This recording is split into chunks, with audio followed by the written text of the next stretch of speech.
Okay, good morning, everybody. I'm going to call this board workshop meeting to order. We're going to have this morning a virtual tour of Three Rivers Improvement Authority. For the record, my name is Bill Edgar. I'm the president of the Central Valley Flood Protection Board.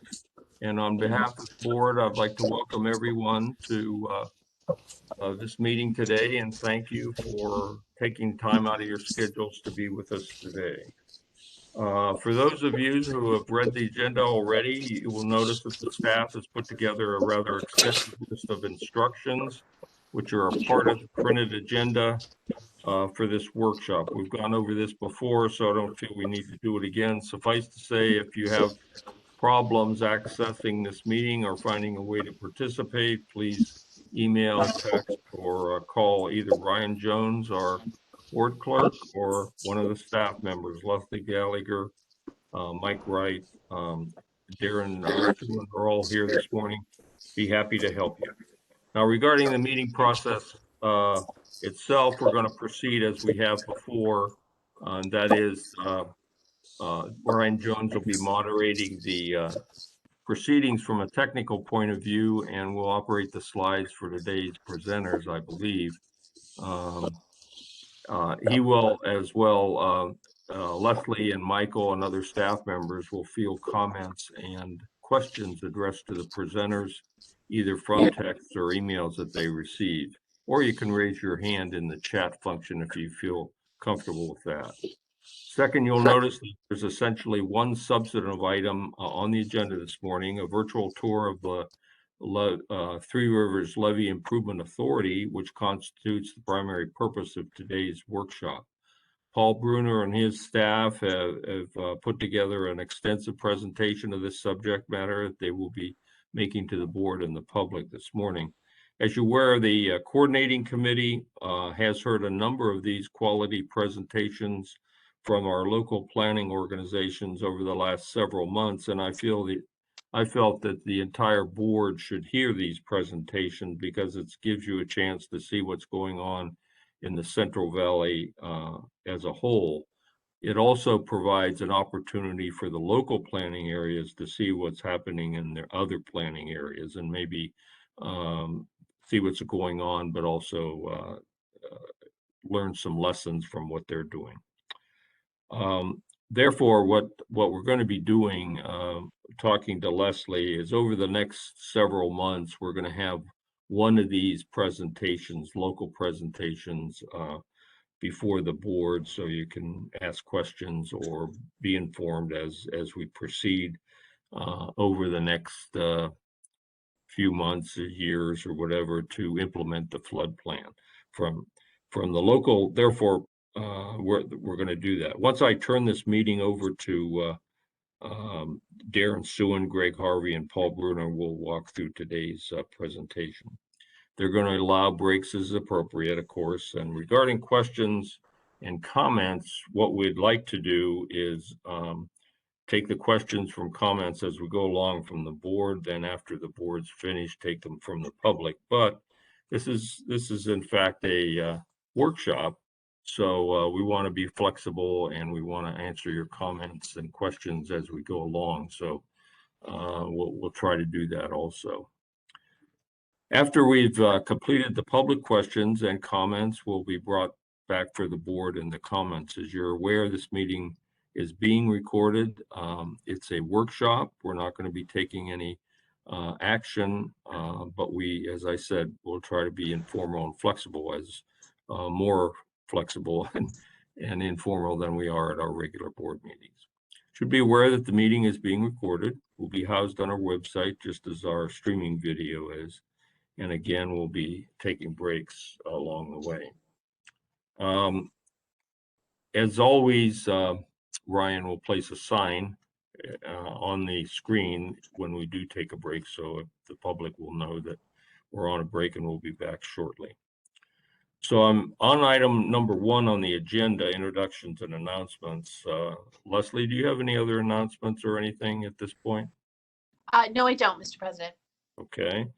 Then members, were on item 2, the roll call, and Ryan, if you don't mind, please call the roll to make sure we have a quorum to conduct our business, even though we aren't taking action today on any items. Ryan, please. Board Member Griego. Here. Board Member Johnson. I'm here. Good morning, everybody. Board Member Ramirez. Here. Good morning. Board Member Valines. Here, thanks. Board Member Countryman. Present. Good morning. Vice President Dolan. I'm here. President Edgar. Thank you. I'm here. We have a full board this morning. Thank you, members, for being here this morning. Appreciate that. Members, we're on item 3, which are public comments that are not on the agenda. Public comments not on the agenda. Is there anyone in the audience who have comments regarding items not on the agenda? Please send a text, raise your hand, or whatever to get the attention of Ryan. Ryan, do we have any items? I see nothing right now. Hey, Leslie, do you see anything? Here, Mr. President. Okay. Okay, we'll proceed to item 4, which is the main item on the agenda. As I said, I'm going to turn the meeting over to Darren, Greg Harvey, and Paul Bruner to lead the presentation. However, before I get started, we were going to have some introductory remarks by Andy Vasquez, who's a county supervisor from Utah County. He was unable to be with us this morning, so Mary Jane Griego has agreed to kind of step in, make some opening remarks to say a few words to kick this meeting off. Mary Jane, please. Good morning, everyone, board members. It's really my honor to be able to introduce this item today. I served on Three Rivers as a founding member since 2004. And just a little bit of trivia about Three Rivers is that, most of these agencies consist of a lot of folks that work in them, but Three Rivers has an executive director, Paul Bruner, his assistant. They have a car, some furniture, and a leased office. But in addition to that, they also have partnerships that they've developed. And those partnerships involve the private partnerships of our business community, the partnership with Levy District 784, Yuba County, and the Yuba Water Agency. And it was also through our great consultants that, and I say great because they're all experts in their field, that came together to work for a goal, achieving flood protection for the community, the South community of Yuba County. Maybe you don't know, but Yuba County was inundated by a levee failure in 1986 and 11 years later in 1997.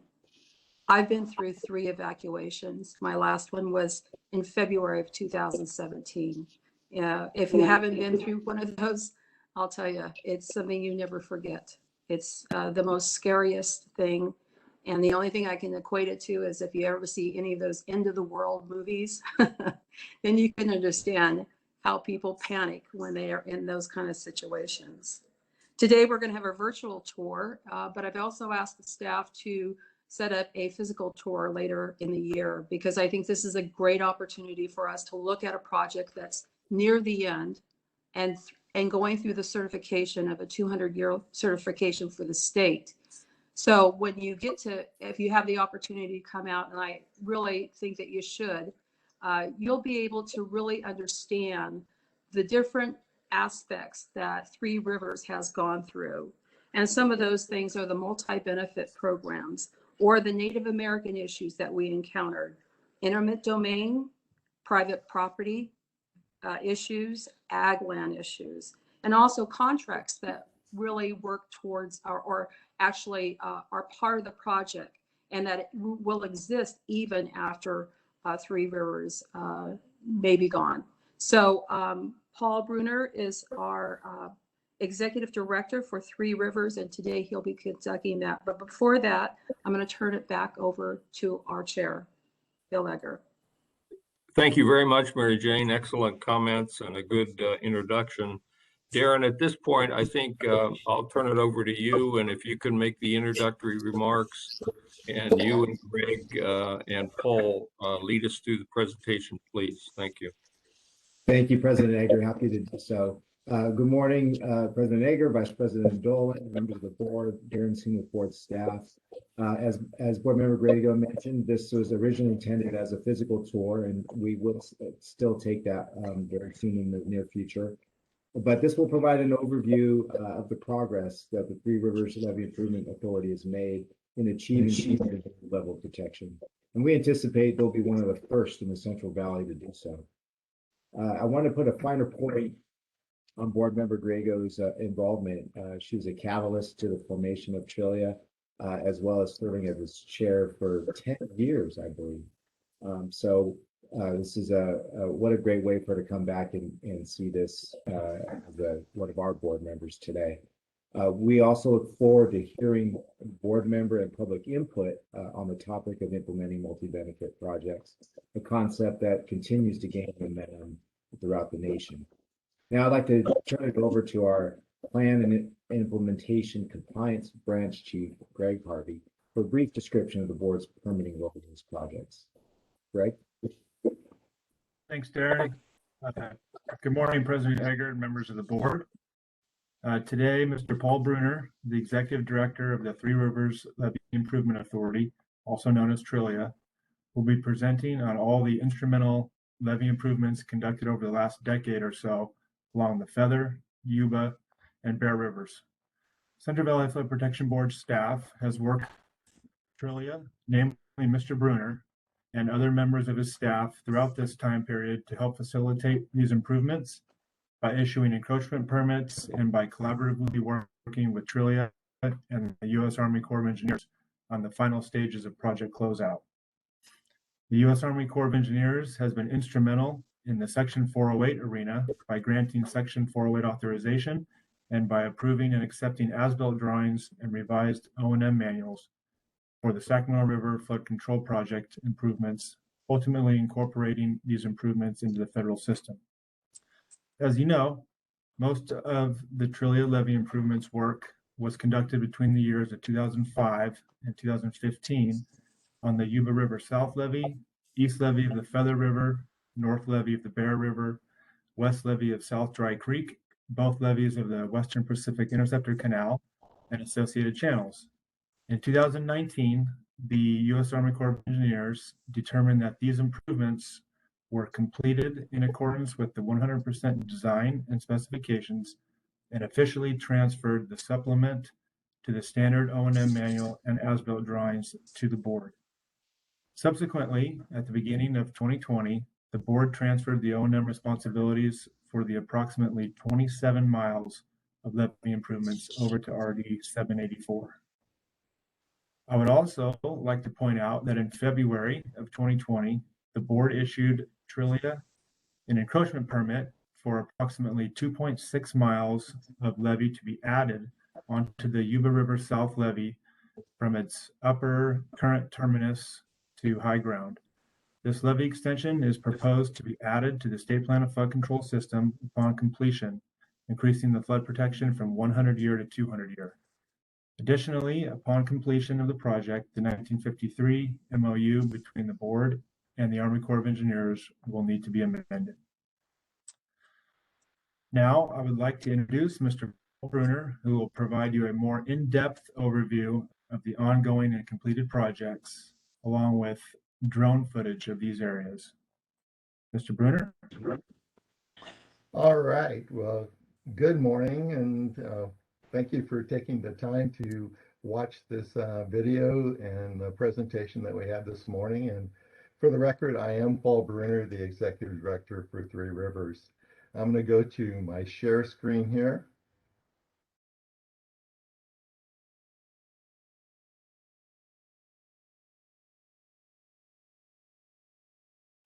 Okay, you should be seeing the Three Rivers logo on the screen. If everyone could, or if someone could confirm that, that would be great. Yeah, we can see it, Paul. All right. Thank you. So, all right. this is going to be a first for this. I started off on this meeting talking with the board about coming out and doing a virtual, well, not a virtual tour, but a tour of our levee system. And I think we have Three Rivers in Yuba County and the RD 784 folks in Yuba County all have a great story to tell on our programs. And we are coming up close to, or very near completing our work on the RD 784 system that I'll explain in fairly good detail in a second. But I was looking forward to a tour where we would go out virtually, not virtually, but in person on the tour, be on top of the levee. And for those who have participated with me before, we have poster boards and we give that description.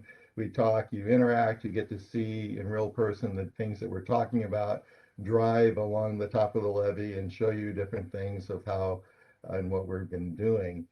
COVID-19 really preempted that, tried to accomplish that methodology for this presentation, but that did not happen on it. So reverted to trying to do this virtual tour. So this is going to be a combination of presentation slides. Consider them like the easels in the field if you've been on my tour before. Standing on top of the levee in some cases, looking around. We'll talk, I'll describe things, and just like on a tour, if you have a hand or question during that time when I'm talking, feel free to ask that question. I'll respond. Ryan or Darren and that will be fielding those questions and letting me know what these are, and that's fine if I get a question during that time on it. And then when we get to the aerial portion, the aerial, give credit to the upfront before I forget, has been produced by Doug Handon. Doug Handon is my construction management chief that does fly drones, and we use and incorporate drone footage into a lot of different things that we're doing now on our webpage, in construction meetings and that. So some of the things you're seeing here, we've actually used in a construction meeting to show progress in what we're doing. So having said that, let me get to my next slide. All right, we are going to focus in on these things and the virtual tour. It's already been talked about for the RD 784 area that we're getting close to completing our work on the urban levee system for RD 784. That's both for 100-year and 200-year work. MBK has been a major player with me on this effort to get forward, and along with many other really great consultants as we've gone forward. But that is a major accomplishment for folks in the Central Valley that you have achieved, we've achieved, you're achieving the ULDC compliance for 200-year for a major flood system. So that's one of the areas that we're going to focus in on when we fly over and show you what we did. And then another area that Three Rivers has worked a lot on and is in the multi-benefit area. And in that multi-benefit area, I've chosen to focus in on two areas that really highlight different things that we've seen and that we're doing. And those are the bear setback area and also the feather setback area. That's where we have large property interests. We've expanded floodways, and I'll be talking about that in just a few minutes in the presentation. And then we're going to go ahead and after we get through all things, those two major topics, we'll go to seeking feedback and discussions. If that feedback comes sooner than later, that's okay. All right, so this is a map on the right-hand side that you're going to see a lot during the presentation. This is a map of Three Rivers area. if you can follow my cursor, and I highlighted it in purple. I don't know if it comes across in purple on the screen, but it enlarged it so people can hopefully see it. But the three rivers, the Yuba It does, River. Paul. We can see it. Okay, great. The Yuba River's here. Feather River is coming down from Oroville along through Yuba County. Sutter County is to the left on the map. Yuba County is on the right. It comes on down all the way down to the Bear confluence and through here. So the three rivers of the Bear, Feather, and Yuba as such. This red line that you see here is significant. That's the RD-784 system that existed when Three Rivers was formed. And I'll have some comments about that in itself. City of Marysville is here in this area. The areas in here are various areas of population. There's Olivehurst is over here. Arboga's in here. Plumas Lake area is over in here. Yuba City is over in this area and through here. Where we're going to be, I'm going to go through an outline, a little bit about background.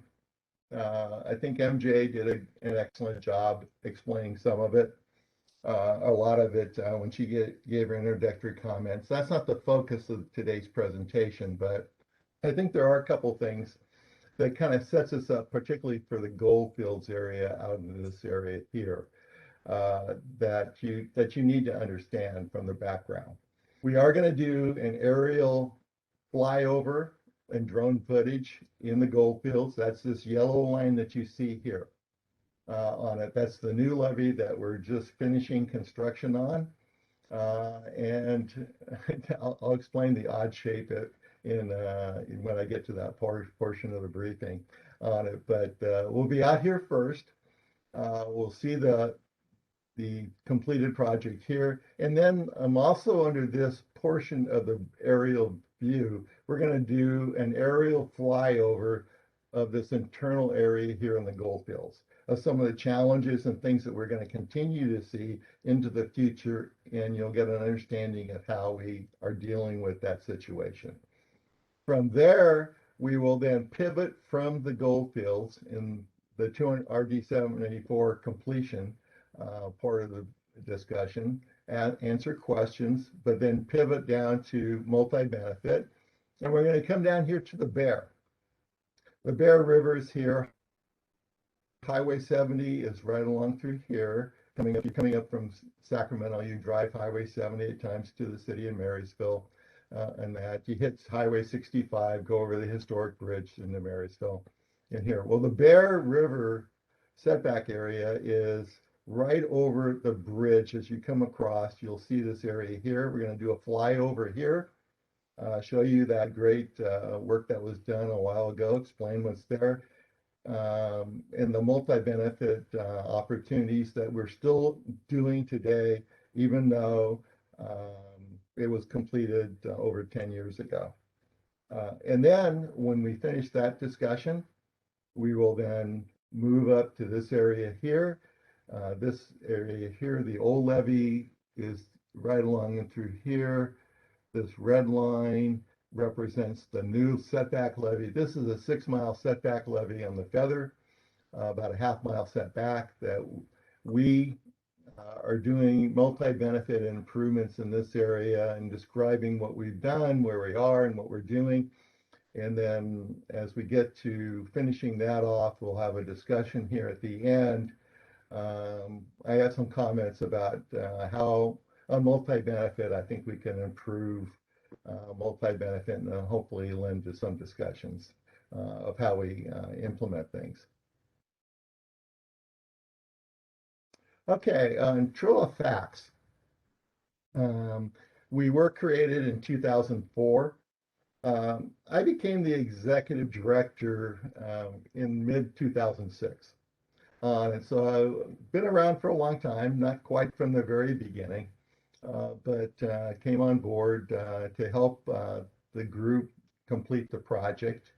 MJ was highlighting some of the points about flooding before and and where we were. I can tell you the creation of Three Rivers came about because of a desire to avoid flooding. And I'm going to focus in on a date, 2004. In 2004, the economy was going good. It was pre-Prop 1E funds. The state didn't really have funds. Maybe there were some Prop 13 funds that were around on different things at the time to do, but there wasn't really funding out there to do projects. But yet Three Rivers was created by the community of leaders, of which MJ was one of them, on it, or Mary Jane. Mary Jane, as earlier indicated, was the chair for 10 years, so we've gotten to know each other fairly well over the years. But there was a keen desire within Yuba County to fix the flooding. I think in the area, in the community, in this part of the region, the Yuba levees were such that they would relieve the pressure on the system by breaking. We broke in 86 and we broke in 97 on it. And that had traumatic effects on Yuba County, where they were sick and tired of flooding. We are also the home of the Paterno suit out there. So Yuba County is very aware and familiar with flooding and how to respond to flooding and wants to get rid of it. Yuba County at this time also wanted to participate in the economic development that was going on in the nation, or at least in California too, on it to do. So one of the areas was to go ahead and form Three Rivers to be specifically the agency to lead the charge to fix things. And I think that's been our motto and way that we've gone from the very beginning. And it's my pleasure to have been chosen to do a lot of that, working with an excellent team as we go forward. Our charge was to accomplish both the 100-year FEMA requirements for the area, plus 200-year urban flood control improvements in southern Yuba County. Again, the time frame as we worked through this, we didn't have a 200-year standard until around 2012. But yet we were charged by the board, Central Valley Flood Board, and that to come to meet 200-year requirements. We created our own 200-year requirement at that time to try to hit. We came pretty close, and as the final standard came out, we had to then adjust to work through that, and with some adjustments on some of our projects, but we pushed forward. We are responsible for planning, design, construction, land acquisition, all the ecological stuff, permitting, financial stuff. I mean, we are a one-stop stop on it. We assume the liabilities for what we do. We can work anywhere in Yuba County, and we have our 5-member board. And a lot of the storyline about what we are, and that is on our Trello webpage. Invite you to participate and go to our webpage to see it. Okay, this graphic, I'm going to show this one somewhat and not get hung up on it, but this is a graphic that we used very early on in our program, and it was a tool that we used a lot until about year 2010-12. In that span, we had to change, and I'll get to that in a second, why we changed on it. These discussion that I'm going through here is a lead up to the Goldfields project as to why are we in the Goldfields. You'll notice on this graphic, the Goldfields project, which is out here on the top right off the screen, where the green dot ends, is Goldfields. And you'll see other graphics that will point that out in the future. But when we started as an agency, back in 2004, we had essentially, we were working, when I came on board, we were working on the yellow lines the very beginning of just a freeboard issue, some other problems. The rest of our levees, maybe on the Yuba, there was some issues up and through here along the Yuba River that we needed to go fix. The total cost at that time to fix our flooding problems was probably a little over $100 million. Yuba County thought that we could do that. And the leaders could work with at that time, the development community. Developers who wanted to build in the Plumas Lake area and other areas and through here to feed into Sacramento and make that go. Now, whenever you're going to do major improvements on infrastructure, you need money, not a surprise, but you need, for a local community group or locals to do it, you need development to have that engine to drive the money source and revenues. In this case, Yuba County formed allegiance with developers in this area to get the money source, remembering they were tired of flooding. And at that time, they really wanted to go forward. So we sought that out and we developed a way to try to do these improvements that you see in yellow. And then later on, early on, the Bear setback area and through here to get those revenue sources. So the developers did kick in money and plans as we move forward to do that. And originally, before Prop 1E, our program was about a 60 to 70% local funded program. That's a significant chunk of change locally to be committed to flood control on it. It was controversial at the time that we were working that out. We worked through many other different agreements to allow that to go, and the development was planned and over years to go forward. And a couple of things happened along the way. The state came forward in the Corps in the early 2000s and time period with the under seepage phenomena that came forward. And lo and behold, after we got started working on this project at the Three Rivers, we were faced with an under seepage problem. And the rest of the levee system, essentially this big feather line here, became deficient. A lot of the Yuba levee here became deficient because of under seepage issues that were there. And our program skyrocketed from the $120 million program to probably close to $350, $400 million. Kind of overnight on it. Pretty dramatic as to what we were doing. We also had a major decision here on the feather setback area here. Do we set back the levee or not? And we ended up deciding on the option to set back. Yuba County and YWA went out with a major bond sale to get local resource funds to help support local cost share on our projects to move forward. In those days, we ended up being able to secure the funding about the same time when all this was happening. The other major thing that happened was the economic bust. The developers that we had various agreements with to move forward all kind of dropped off the plate and went away, and we were left holding the ball, which led to the county and YWA stepping up and doing major bond sales for our local cost share of money and move forward so we could accomplish this project here. So long story short, 4 phases of work going through getting this work done. Prop 1E came about in 2006. We were ready to go ahead and apply for funds. We got funds from Prop 1E. DWR did fund. One of the initial project areas that we had here was in the feather setback area here. We got major funds from them to do that work, and we were able to accomplish this work here.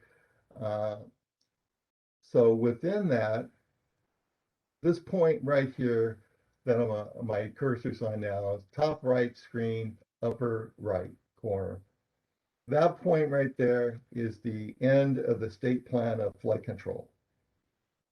And at that point, we didn't think at the time in our project of this effort, the flyover that we're going to be giving you in a second or in a minute or so was even needed, that we needed to do this work out here. But that became a surprise to us that happened. So in 2010, the Corps of Engineers came to the Central LA Flood Board and gave a presentation. I remember that very distinctly because I was in the audience listening to this presentation, and they found that this area,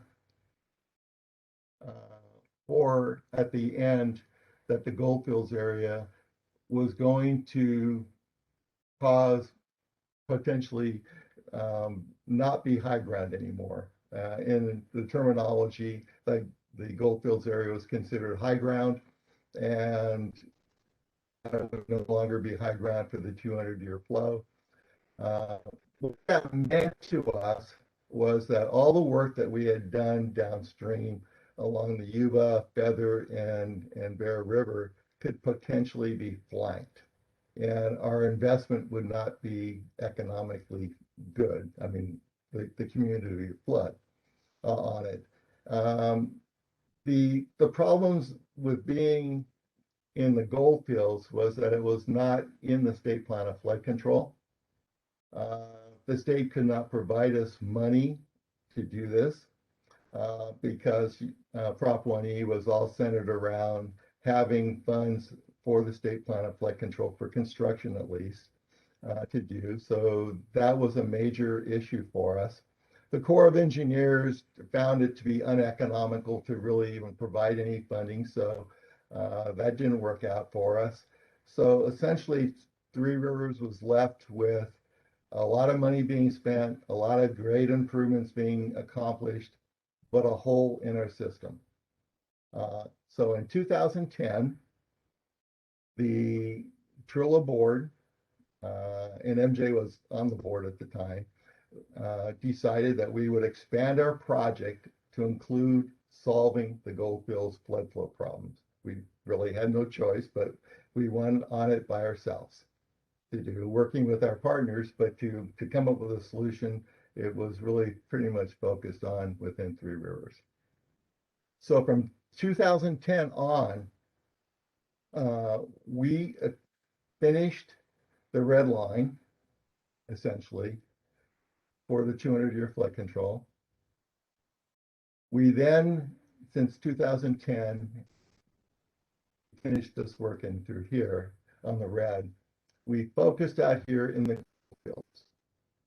And within the Goldfields area, we spent probably a good 6 years investigating the work, working with the mining company. The Goldfields area that's up here in the top right is a mining area, a remnant of the hydraulic blasting that took place in the mining days in the Sierras, where there's a lot of gold still in through here. There's dredging and mining that occurs in this area. And then in essentially the Yuba River had been pushed to this location here through the Goldfields a long time ago. But there was mining area in through here on that. The Corps had identified that the break was going to come through here, come around into along the Western Pacific Interceptor Canal and then into the Plumas Lake area. And essentially from the Goldfields, we re-experienced the 1997 flood in Plumas Lake. That was not acceptable. So we spent our time working in through here, investigating the work. We ended up working on this alignment here for the Goldfields levee. Originally, this yellow line was going to be a straight line to high ground. This was high ground here before, but we had to seek and find new high ground. It was going to come straight across. But we ran into issues in here with the mining operations that prevented us from going straight across. So we had to make this kink and reconnect and make it engineeringly work, and that's what you'll see in the video. So what we're doing now is that with the completion of this project, we will have the Goldfields project. We will establish new high ground here, and this entire yellow and red line will achieve the 200-year criteria for ULDC. We'll be certifying to that for the Yuba County folks. Our Fema accreditation for this area will be completed, and this work will be done for the program. So the couple of recap slides here for the work in the drone video you're going to see. This levy you're going to see achieves 200-year adequate progress requirements for RD 74 basin. It's 2.5 miles long, and it most importantly fixes the high ground problem. Our funding partners for this work was from the state using the UFR Prop 1E funds. And then we have local contributions, some of our funds from YWA and Yuba County to do the work. Just the last slide before the drone video. We did, to be able to use Prop 1E funds, we needed to be able to establish that we could be part of the state plan of flood control. Not an easy thing to do. And what we ended up doing was to be able to work through, and Congressman Garamendi's office did help considerably on this, went on the 2018 WRDA authorization, reauthorization. They ended up putting a section in there that authorizes the work to go forward on this new 2.5 miles. Now, the 2.5 miles connects to the state plan of flood control. The authorization allows it to be authorized. To fully get it into the program, into the state plan of flood control, we are currently working with the Corps of Engineers to modify the 1953 MOU. That modification or amendment is ongoing now. And we have a working agreement with the Corps to do that. Our target date for that completion is at the end of the year. And then the board, that modification and that MOU will come before the Central LA Flood Board to approve. And then we should be part of the system. And that will be great. So at this point, I'm going to go to the drone video. So to do that, I need to stop sharing and then go back and make some adjustments. Just take me a couple seconds to do. If there's a question or comment while I'm doing that, feel free to do that.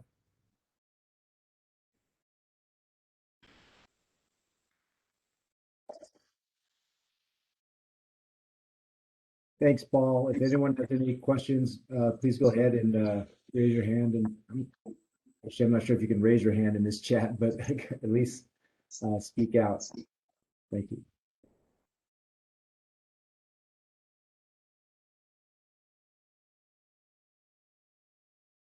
There's a Darren, if raise there's- hand function.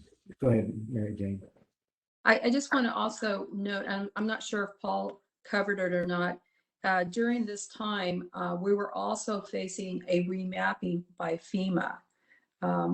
And so this is something that was real critical because you have, developers building homes out there with FEMA threatening to remap us so that we could do nothing out there. So we were working with FEMA in order to assure them that we had a plan that we're going to move forward on it and that we were going to execute that plan in order to provide flood protection, not only for the new part of the where the development was occurring, but also to secure the folks that are in the traditional communities of Olivehurst, Linda, and Arboga. So that was another added, a project that we had to endure as well.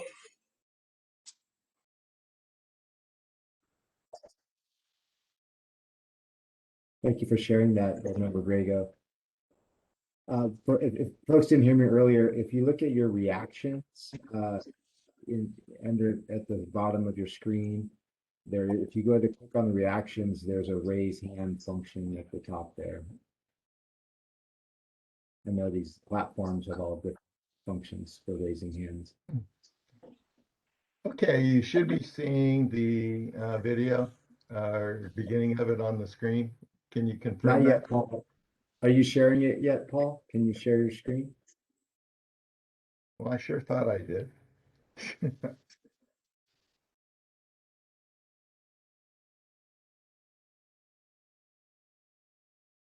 There we go.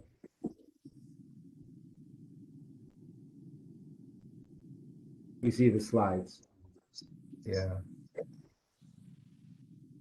Okay, the videos here, this is again the little bit stretched out on the video and screen itself as we implanted it.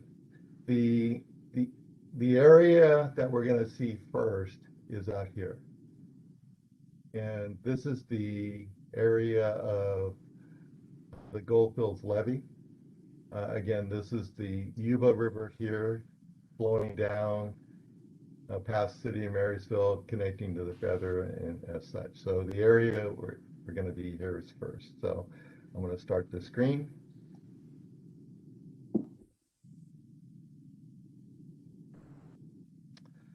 We started off at the high spot of the levee, and now we're flying along the levee itself. You'll see this is orchard area over here. This is orchards over here. We split an orchard to go through various ramps that we've got, and we're headed down towards Hamilton-Smartsville Road.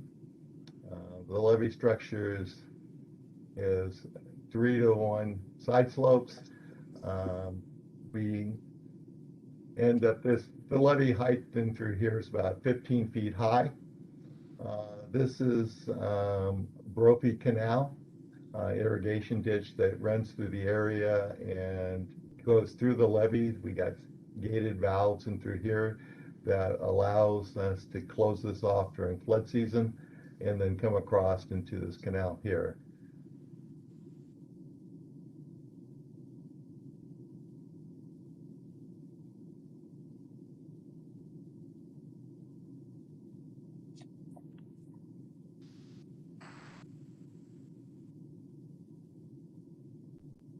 Say, Paul, why is the levee 15 feet high? It seems like if that was high ground, the levee would be much not as high as that. The levee connects to the existing upper Yuba or to the Yuba levee close to high ground where it was thought to be before. In at that location, that's about the height to where it was. The high ground is where it abuts into thought to be the Yuba Goldfields area of sediment and that's raised up in that area that they were mining, Joe. So it comes in close at that elevation for high ground.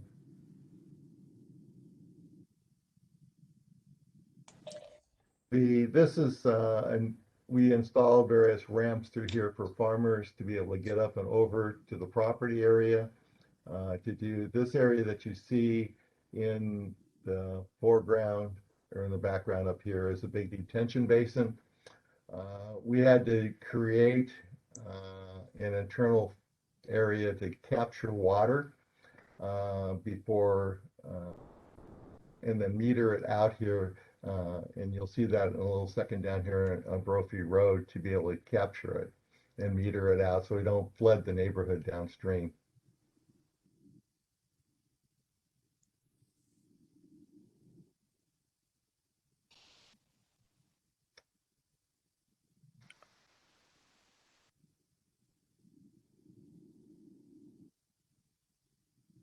We also had to abandon a roadway, Brophy Road, and relocate folks that lived back here in this area, particularly downstream. There was about 12 relocations.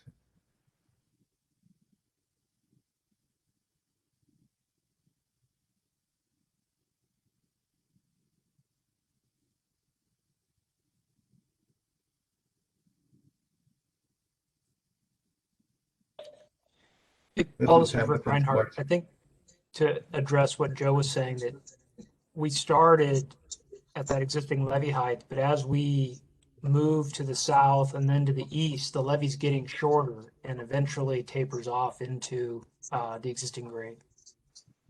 Does that address your comment, Joe?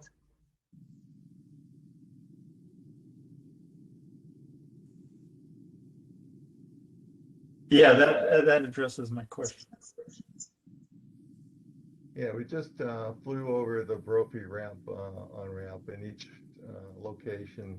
We had to do some special design up and over the levee because of the high frequency here.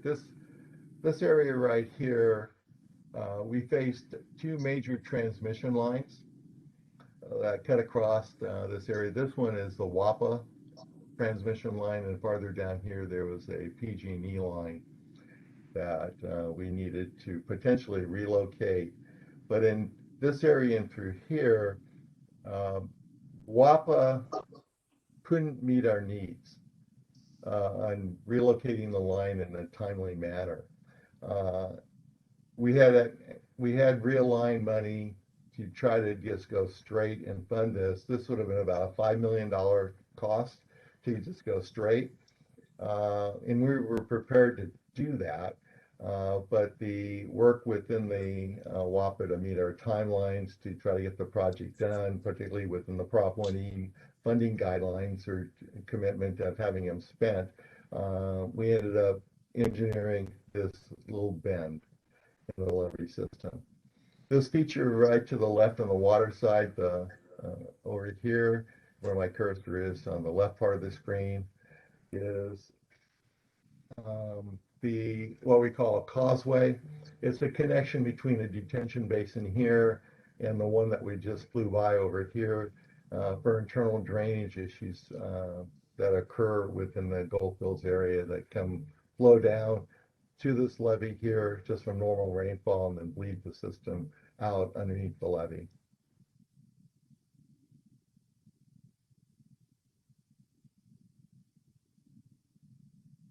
These are again orchards to the left. The mining operations are over here.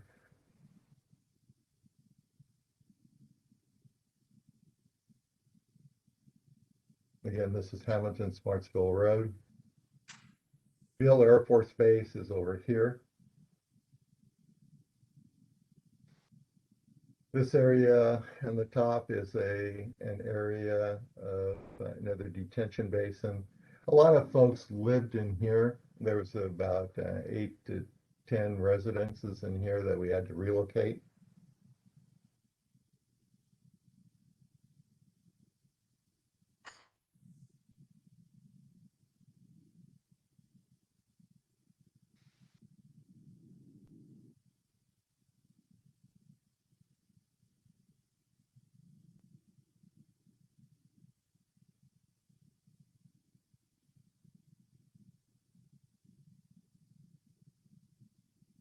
Are those culverts gated back there that we just saw?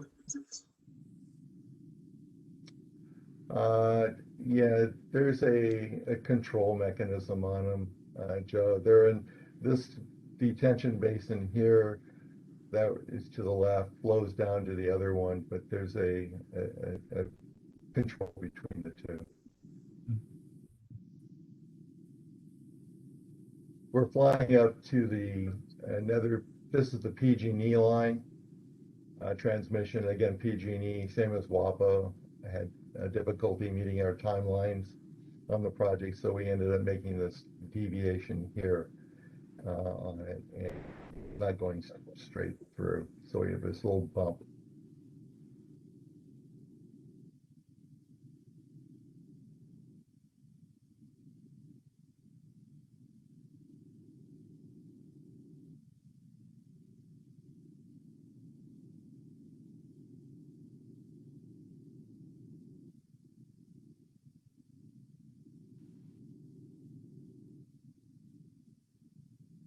And when this video is being taken, the gates had not yet been put up, but they're being put up now.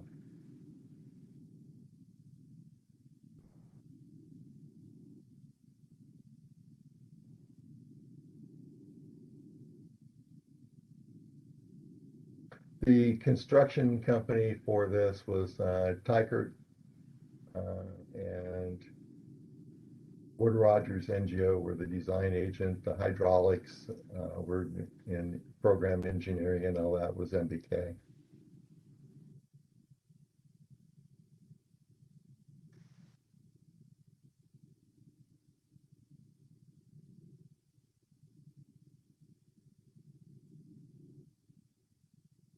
So at this point, we've flown along 2.5 miles of the levee new structure being built, that was built.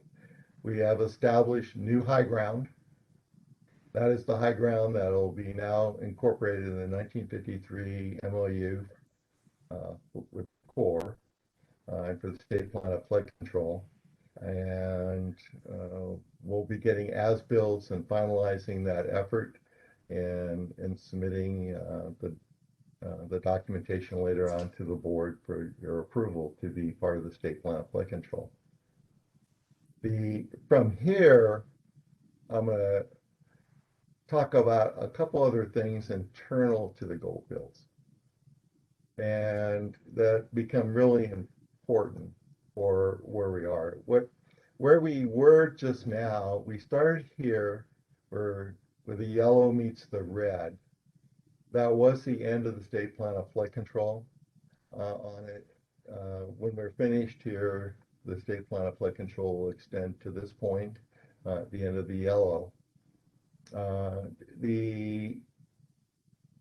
do the design for the yellow and make this come to life, we had a whole bunch of different efforts that we had to work through within the mining community in the area within the goldfield itself.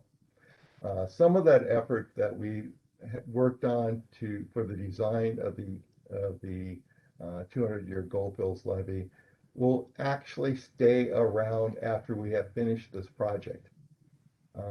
The brown line that you see here that we're going to fly over in a second was built for FEMA 100-year accreditation.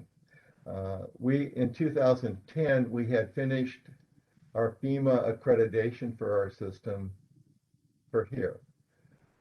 And the Goldfields was in very embryonic stages of work as to how to do this and to complete this go forward. But we had these people with FEMA accreditation.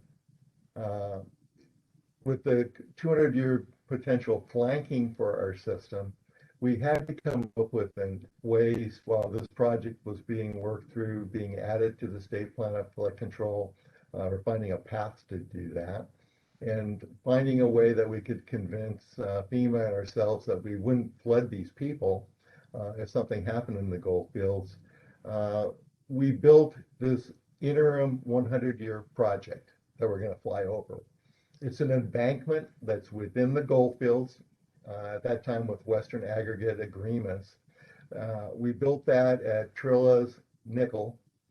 We paid for it to work with mining tailings and other things to build this couple-mile long orange line that you see on the screen so that we could have FEMA accreditation and retain that for the folks here.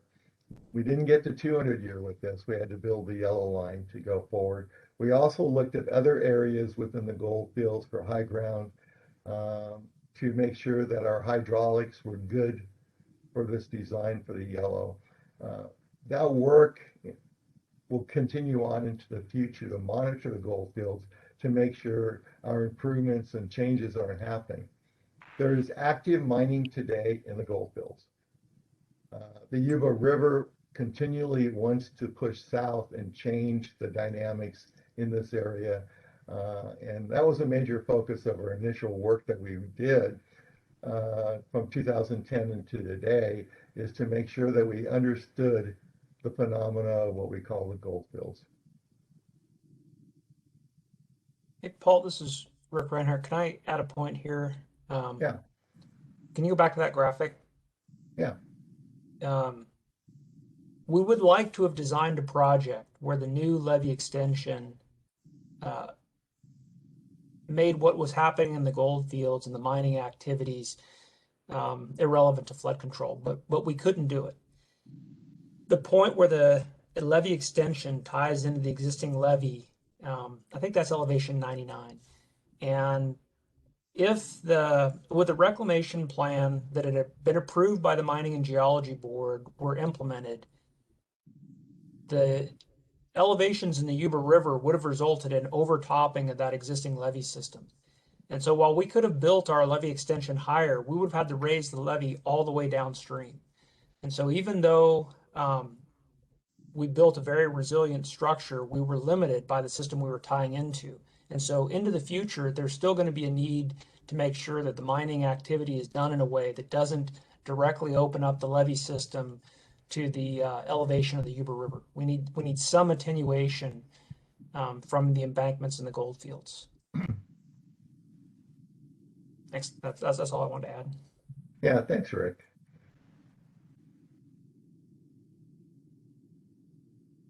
Okay, this is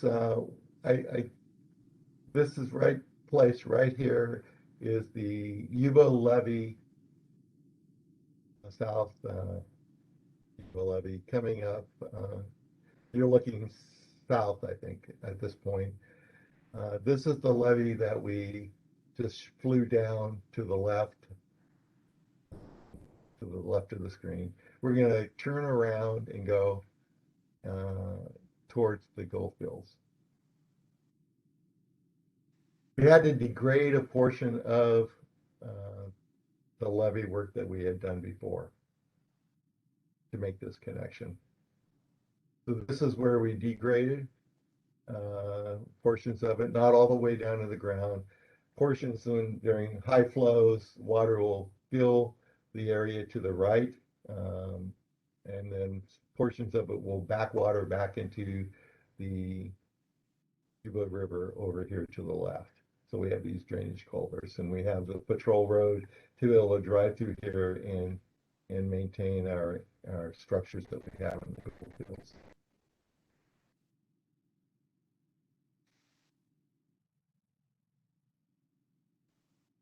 This was the old high ground location right here. And Joe, this is the point where you were talking about before the 15 feet high. We degraded down to here. There's a small gap in through here where these mounds of the gold fields kind of match the area where we are. And you'll see through here as we go into the gold fields, this is the embankment that we had built that kind of tried to dovetail into capture where we had an overlap in our modeling to make sure that we didn't have a break. So this is the embankment that we built about 4 years ago. And as part of our accreditation today, we will be continuing maintaining this system at least to the elevation through here, because during our work for our permitting for the 200-year levee project, which is about a half mile to the right here off my screen, there was a question, do we have to do a flood easement and that over in here behind the levee on the water side? And our argument was that we shouldn't do that, and we shouldn't have that expense to do that. And to make that happen, we committed to maintaining at least the elevation through here in this embankment for the long term. Three Rivers maintains this embankment. So in this case, we are an O&M organization into the future doing some type of maintenance for this effort. Not a high cost effort for us, but we maintain it through the gold fields. We fly along this embankment. This is a area to the left is the one of the drainage or dredge telling areas where a dredge floats along. You'll see that water elevations you see here isn't a running river, that is groundwater.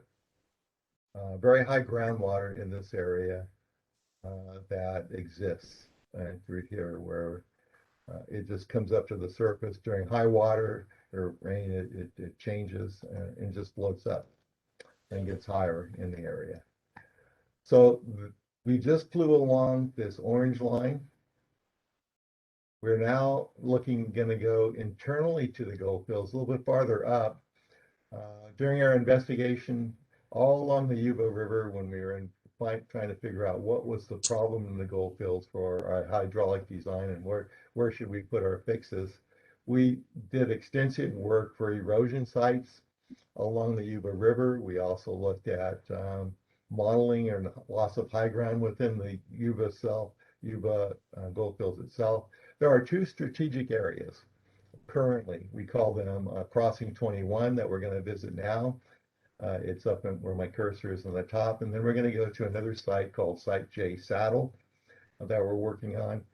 These are the two current areas that we are kind of fixing high ground within the gold fields that complements what we're doing here for the hydraulics for this yellow line.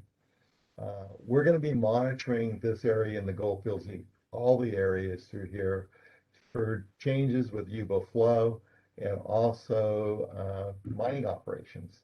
So we formed agreements with the mining companies to make sure that they're doing what they're supposed to be doing.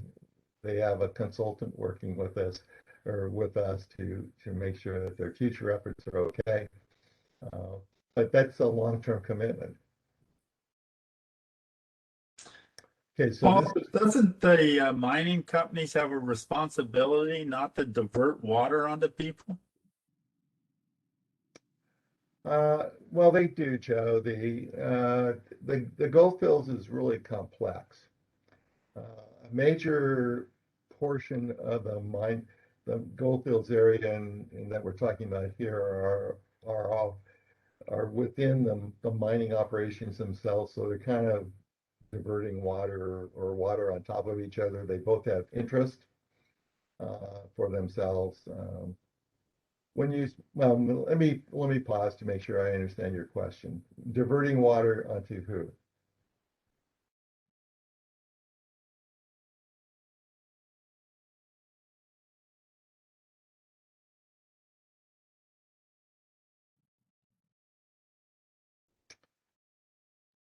Joe, I guess I asked back your question for some clarity and maybe you're on mute or what, but they do have the same responsibilities of not diverting water onto others for sure into the future as such. So they do have mining permits that allow them to do mining. They have dredge channelings that they go through and they can mine anywhere within the system. We found when we were doing the goldfields work that at that time there was I would say somewhat of a disconnect between the Mining and Geology Board and the Central Lake Flood Board as to what authorities and rights to each players have on it. Over the years as we work through the effort, I think that's improved somewhat. But as the efforts come forward with new mining and geology permits, I think the overlap here and the discussions between boards in trying to make sure the flood requirements are incorporated into future permits and amendments and that need to be incorporated on it and as such. And that wasn't present. So we were dealing with operations that are there for a long time. I mean, some of these mining permits that we have in operations were pre-CEQA on it. So they have a lot of authorities to do things that in today's world, we would just scratch our head and say, wow, how could they do that on it? So that's one of the reasons why, Joe, as we worked with the mining companies, we have these operating cooperative agreements where we provide input to them as we build our structures, and we continue to have that dialogue to make sure that they understand and we understand and kind of translate information with them. They're very protective of the rights that they have. Those rights that they have are kind of allow them to mine more effectively on things to do. So they're aware of situations, and we thought about, you know, how do we approach that? So our approach with the mining companies was to try to be cooperative with them and find solutions. Mm-hmm. Yeah. Going on with the video, this is the Yuba River here, and now it's going to turn southerly and start flying. This is one of just the high ground areas of water, but it's a dredge telling that was cut through, and they have rights to dredge through this area on it, and where there can be weaknesses formed within the mining area. This area right here is crossing 21. When they dredge through here, you'll see this major cut on it. This was could be a major water flow through the area heading towards our project, which is way down here where my cursor is on such. So they had a road crossing here, it could get washed out. For our hydraulics, if the Yuba River was to break through the side channels and what used to be called training walls that are eroding and going away, we would be able to block it here, at least to gain time, but to make this major structure here. So we have reinforced it over the years. This effort in the last couple of months, we actually elevated it another 2 or 3 feet. We have side slopes on it where we think we can block the water coming through here and have like a mini high ground, or another high ground behind our levee system back here into the future. We continue to look in other parts of the goldfields to see if other things are happening that we need to double check to make sure our hydraulics work and that we do not lose high ground again.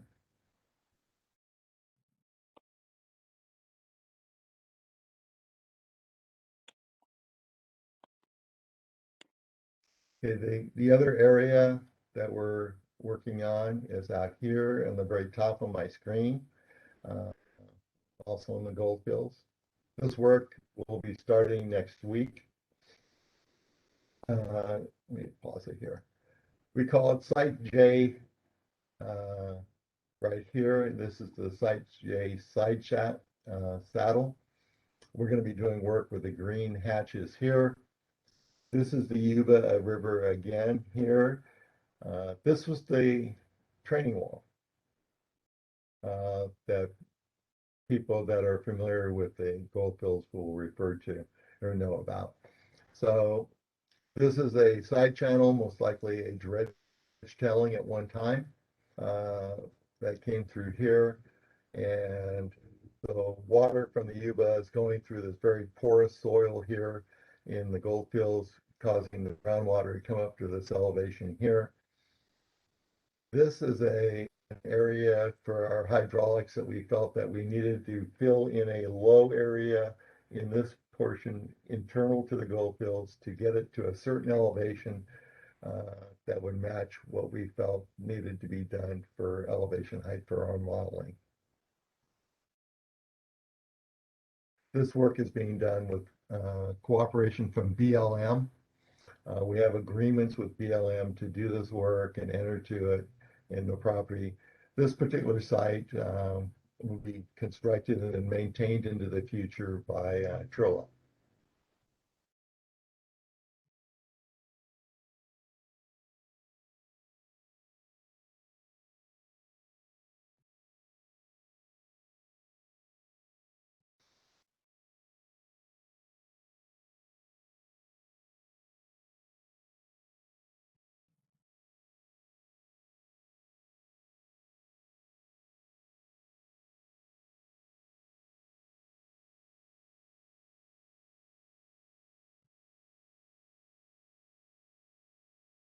And we'll go to some slides here. Hey, Paul, real quick question. Yeah. it might be related to things you guys have already talked about, but when you were showing the area that work was going to be done, it sounds like this might be the point Rick was trying to make earlier. If all the work is done on that side, it sounds like you had to design that work in a way that would not be jeopardized by anything that would happen on the riverside, right? So there's no constraint to the mining operation or what happens on that end. You guys have to design the new system to account for any potential change on the riverside. Is that right? Yeah, essentially, we were looking at doing exactly that. We did a very conservative hydraulic design on the water side and tried to incorporate that into our levee design and to take into as many different scenarios as possible and be conservative. Okay, thanks. I have some other questions later, but that's the one I wanted to ask before I forgot. I'm quasi-fascinated by the institutional relationships with the state agencies and the counties and Trillia. I should write a novel. I'm not sure a lot of folks would read it, but some of us might. Yeah. There's also mindset the miners have that's difficult sometimes to deal with. They cannot stop themselves sometimes from doing things that they said they wouldn't do because they're mining, valuable stuff in it. And sometimes it's like a foreman out in the field cannot stop himself, even though management at the company has said, don't do that. And it's only some of the times it was only discovered because of a drone or an aerial photograph that showed what had happened. So it's a difficult situation there. Yeah, that's why I asked the question about the design, because you have to basically account for any potential change. And these permits are so old, some of them, there really aren't any quarters, right? Maybe the lines are not even drawn. They can pretty much do whatever they think they need to without any constraints, or at least hard to provide information that would be useful for people like Paul and the group to use in a design. Well, within Paul? yeah, go ahead.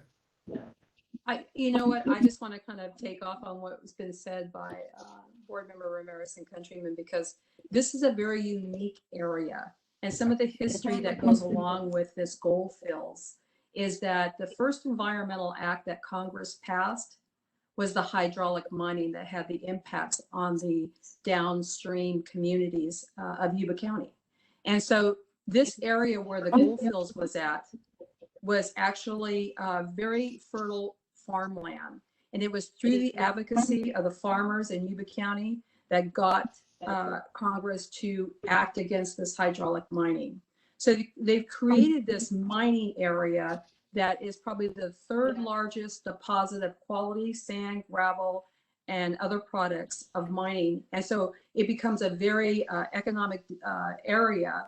You had two mining companies that were fighting viciously with one another. So when Three Rivers went in to do this project, I really was nervous because this area is like hollow ground to the mining companies. They do what they want because of the permitting that they had at decades ago. There was one time when one of the dredges went right through the training walls that stopped the Yuba River from flowing into the South County. That sparked a lawsuit. The mining companies were told by the judge that you cannot go through the training walls, and that was probably one of the only conditions that they've had.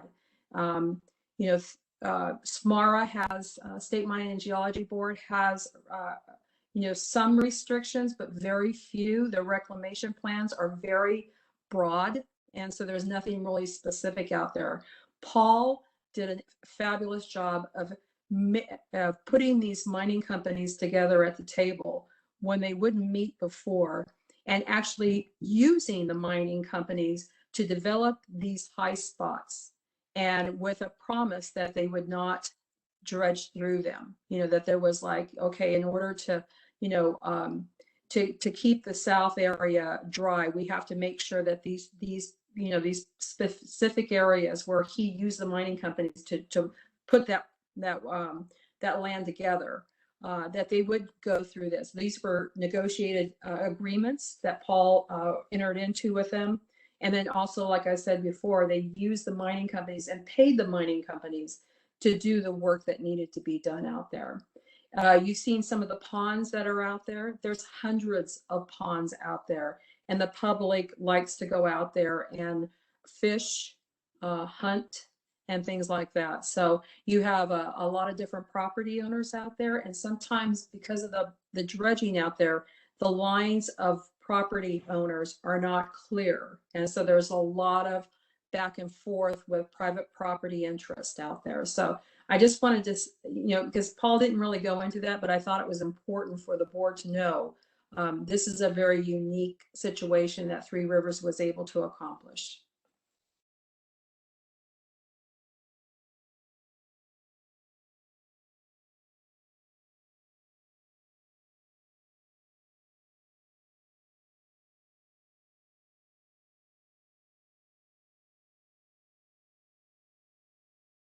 Paul, are you still there? Do you want to go to the next part?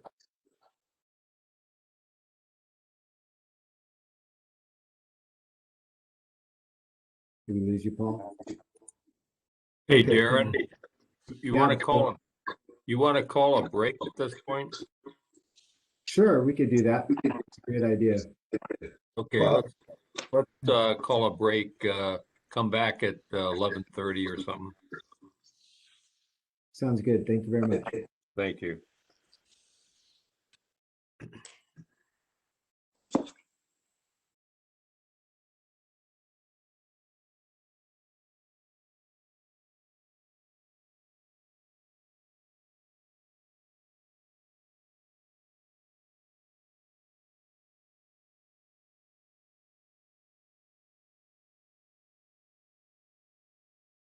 Hey, Darren.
Are we back?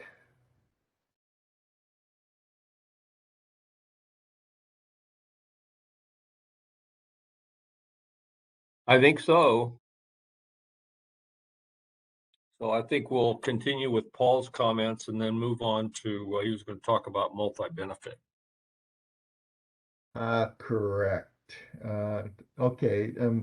When we returned, do I have any? Am I sharing anything right now on the screen? There's nothing up, Paul. Paul. Okay.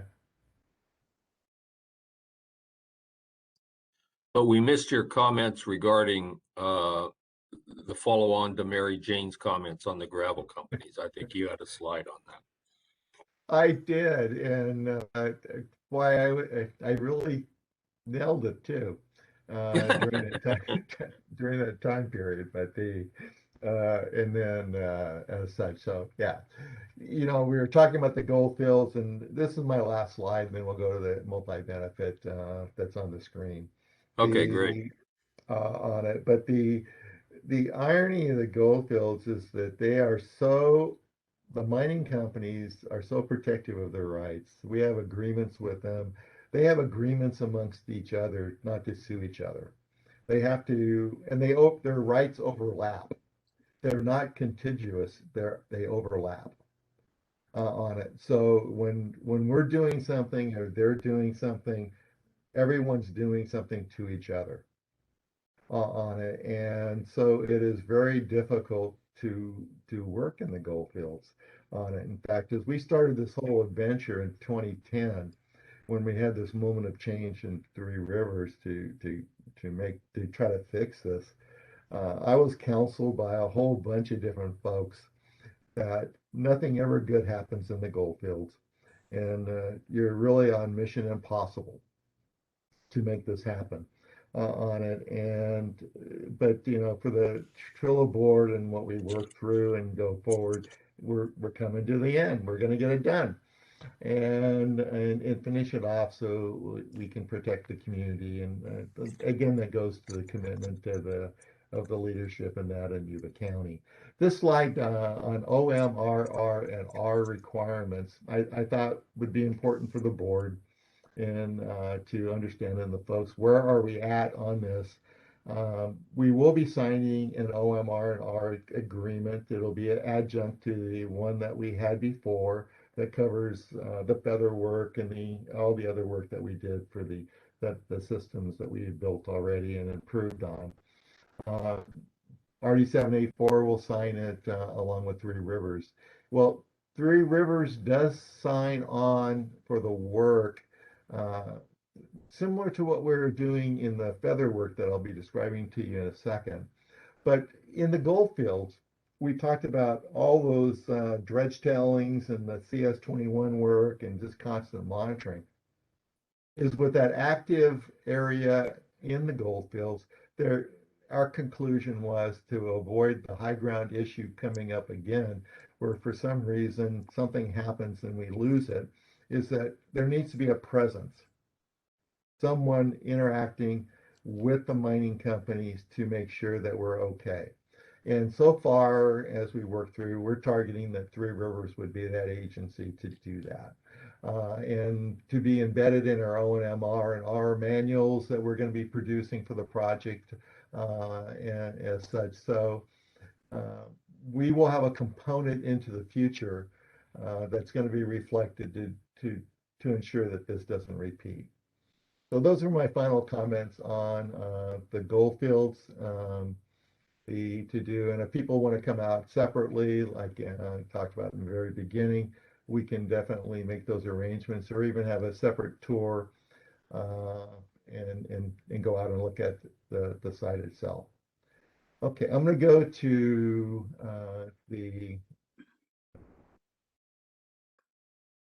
to share again. Paul, I would just comment that I've been out in the gold fields many, many times. And actually the drone tour, I was able to see more than I could see when I was walking around on the ground out there. So I think it was a very effective presentation. Thank you. Well, Joe, I have noticed in the videos and when I started to do this, I really like doing the tours in the field and where we're on an easel on top of the levee and we can chat and talk and do that at the same time. But I was also struck by the drone, like you're talking about here, and being able to have you see more on it, and in in some aspects, it's better. I think for it. So I'm going to jump to another. I'm going to start off with slides, and then I'll go to the video where it runs more continuously back and seamlessly. So let me share this here.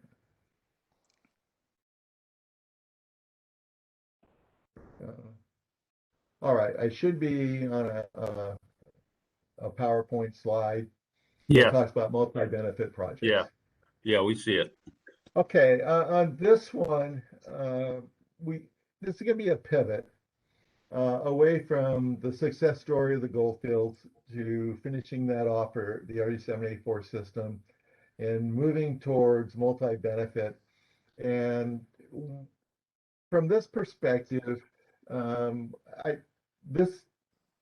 this question is where I try to take this group of this next series of slides and overview is how do we better accomplish multi-benefit projects to support the Central Valley Flood Protection Plan and the Conservation Plan. And as you all know, they are separate plans. They're kind of adjunct to each other, but we haven't cracked the nut of putting them together. For me, that still tells a story that they're separate on it, which means that they're not yet welded together. And people are trying hard to make that all happen, to go forward. So, but I think from Trilla's approach and what we're doing, at the end, I'll offer up a couple of suggestions for the folks. But this storyline shows you how we've approached it for the bear and feather setback. Really two, I think, great success stories for the Central Valley Flood Board, for ourselves, DWR, and our other partners that have worked with us or on these projects. So, but I'm kind of trying to look at how do we improve the work and how we implement things. And one of the main themes that you heard even in our RFMP Regional Flood Management Program presentation the other day during the coordinating committee was our region in general is trying to accomplish things and to move forward and make things happen and not just be, not that others are satisfied with planning, but the end goal is not planning. We need to go and make sure it's planned right, but then to accomplish. And time is an element to that, to do that. All right, so I'm going to go to the approach of Three Rivers that we have. And so in simple bullets, I put this together, is that we do look for opportunities to do multi-benefit. And that could be flood control, that could be ag, that could be recreation. And on the aerial videos that you're going to see that I show you for the projects coming up in the areas, all those things are folded in on it. And we started doing a lot of these things before the conservation plan or the Central Valley Flood Protection Plan came out. I think inherent in the nature of Three Rivers is to go and try to improve things from a multi-benefit process. So we do create, one of the main things is that we try to create mitigation or make the improvements where the impacted species live.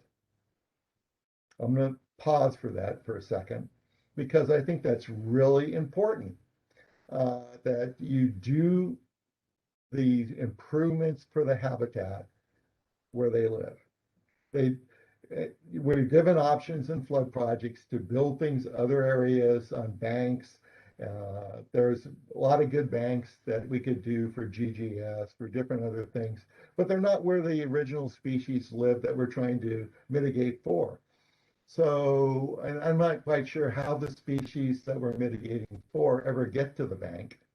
I guess we sign them off and forget about them, but we mitigated and compensated for it. So our main target, or one of the things premises, is to try to do the mitigation where we are, where they are, so that we have that full effort happening for them on it. Now that comes at a cost, because you end up having to go through this whole thing of conservation easements, endowments, and all, and that's not simple. And I'll have some comments on that as I go through this discussion on things. But I think that's really important, that as a flood community, eco community, and all that, we think about that if we're going to continue the species to do that. We've gone through and looked at our hydraulic designs to try to make them compatible. The two examples are compatible with eco is we're going to see the bear setback and the feather setback levees, major projects where we did set back the levee for flood flows and design, but at the same time, we designed them to allow our design flows to pass with full vegetation in the floodway, where if you don't have to worry about the vegetation to pass the flow. That's pretty significant. If you don't have to worry about the vegetation on it, I think that really has significant impacts on how we think about the floodway. I can tell you that as we work with folks and try to go forward in our conservation easements and flood easements and how that all works, that concept is not really embedded.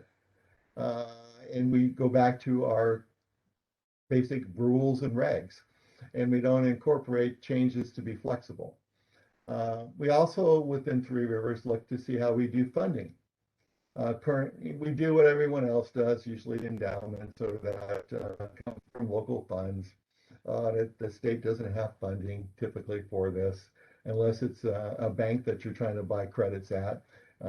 We can fund those, but we can't fund where the best improvements are, or unless they're general funds, and those are really unique to get for projects to go forward. So we do look for our proponents to pay for local funding, and fortunately Yuba County has been willing to do that within our local funding sources that we've got, and as such. We also try to create revenue streams. We look for things to find money to be essentially a company at times. Three Rivers is a farmer. We do own orchards. We get revenues from our farms, and we look for those opportunities to get a revenue stream to pay for things that we're doing, and we invest in that. In our history, we've been a mining company as to what we've done and do all those things. So we try to be innovative to look for those things, and you'll see that in the examples coming up. And then when we look at systems, how we manage sites and what we build in the floodways, we look towards trying to come up with a strategic plan on how we manage them, because we know we have a long-term investment to the future on it, and no one else wants to manage the things that are being built in the floodway. Think about that too. No one wants to manage them. Everyone wants them to be built, but no one wants to manage them or maintain them. That's pretty challenging on it. So in our approach for what we do have basically Three Rivers is managing our projects. We have long-term investment to be around. We set out with long-term plans for what we own in property with Sacramento Valley Conservancy. So the sites that we are going to be flying over will be long-term managed by them. Interim establishment, the people that have built the sites and things, many of them that we are talking about, and the aerial videos were built by River Partners. They do have interim established measures to maintain them until we finally can turn them over for the Sacramento Valley Conservancy to maintain into the future. And then we have a conservation easement that we'll be putting in play, many of them. And we right now targeting Sutter Buttes Land Trust. But this combination of folks is our scheme that we are working with on our properties. Now, our mitigation sites, are really up and through here. This is the map that you saw before. We were up here in the goldfields before, flying around this area. We're now looking at these two black circle areas on our map. This is the bear setback area in through here. This is the feather setback area here on the long oblong circle that you see, or oval that's here. Both of these areas were setbacks of the levee, where we have mitigation sites in the floodway that are hydraulically designed to pass the flow, ecologically be fine on them to pass flow, and you can plant a lot of plant life in here. And that we have mitigation sites in both areas that we maintain today in this area. The way that we look at it, or Three Rivers so far, is that we need to manage this area and this area together as one area. So we set up a plan to do that, even though all the mitigation sites were built separately for different reasons and timing, and marry the endowments and plans that we have together to make this work together on it. And that's where we're headed. We have built within here recreational opportunities potentially, where we'd be managing these things together into the future. But the concept here is to use the assets in the floodway and what we have for the benefit of eco and multi-benefit and flood all together. And we don't think of it as an afterthought. It's a thought from the beginning as to, and then how do we incorporate it into the future? So our investment isn't to try to hit and run. It is to, how do we manage it together for the long term into the future? And I think that's fairly unique from the community flood, because that's our current perspective that we're looking at to do. And we think that model potentially could be extended into the region. And I have some comments later on about that, about how we could do that into the future.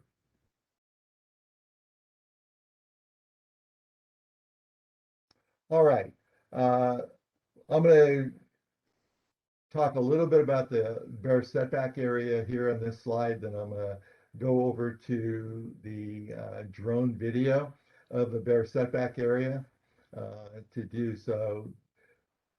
Highway 70 is over here on the top of the screen, kind of goes diagonal across. You're kind of looking northeast here. The Feather River is along the bottom where this label is here. And then the Bear River cuts across down through here.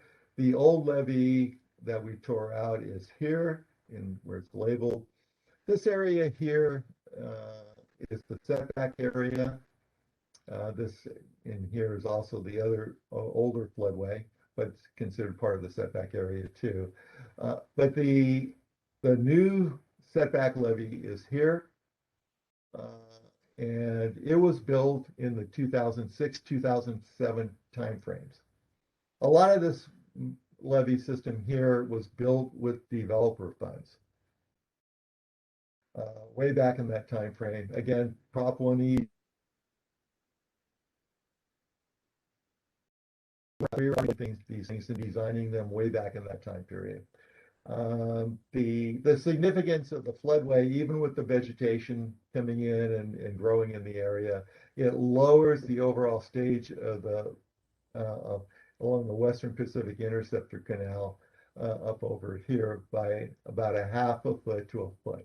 That's pretty significant. The feather did much greater than that when I get to that particular setback area. So hydraulically, it does great things. And it also gave the opportunity to create a 639 acre ecological preserve that Trilla maintains. And that's this area here. That's there. This picture was taken in probably around 2008. So I'm going to go to the video.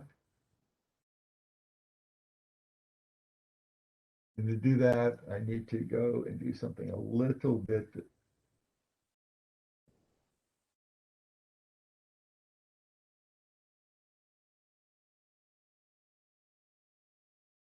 There we go.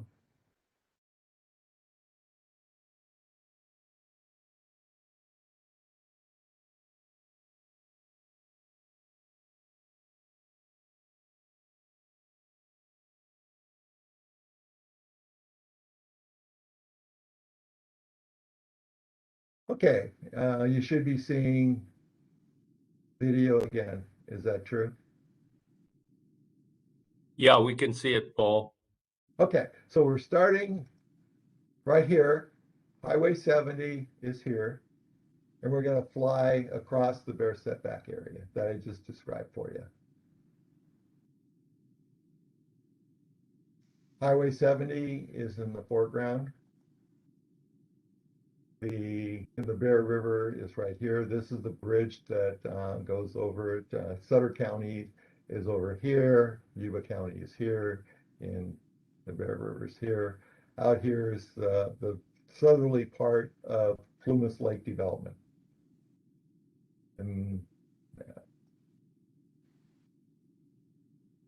you're going to get a really pretty good view of the bear setback that you'd never get if you went to visit on it from the. Although it's nice to go out there and show it too. Again, the Bear River's here. It's going to change scene here a little bit because of time of year when we flew on it, but there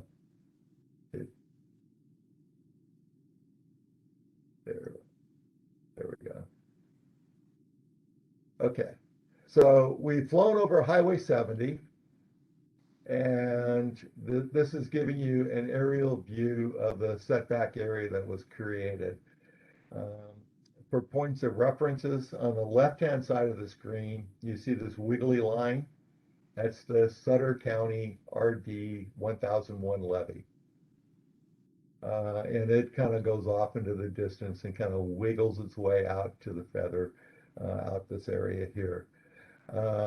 Over on the right-hand side is the new setback levy that RD 784 maintains, and it comes along, peels off of the existing levy and runs along and runs out to and hits intersects the feather levy up here. This area in between is the setback area.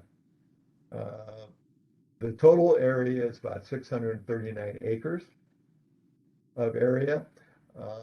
And this area was created as an ecological preserve. The old levee is here, running along where this green line is. This arrow is pointing to it, that we tore out after we built the new levee and removed it, and it kind of wiggled along through here, out over here. When we tore it out, it created about a half-mile setback at the confluence of the Feather River. Now, I paused here to highlight those points, but you'll see this area here in the beginning of the setback area by Highway 70, this grass line or grassland area that's there. That is a Swainson hawk habitat area that was created as part of this project that we maintain. It's and River Partners currently maintains it. It'll be part of our endowment and a long-term management plan into the future.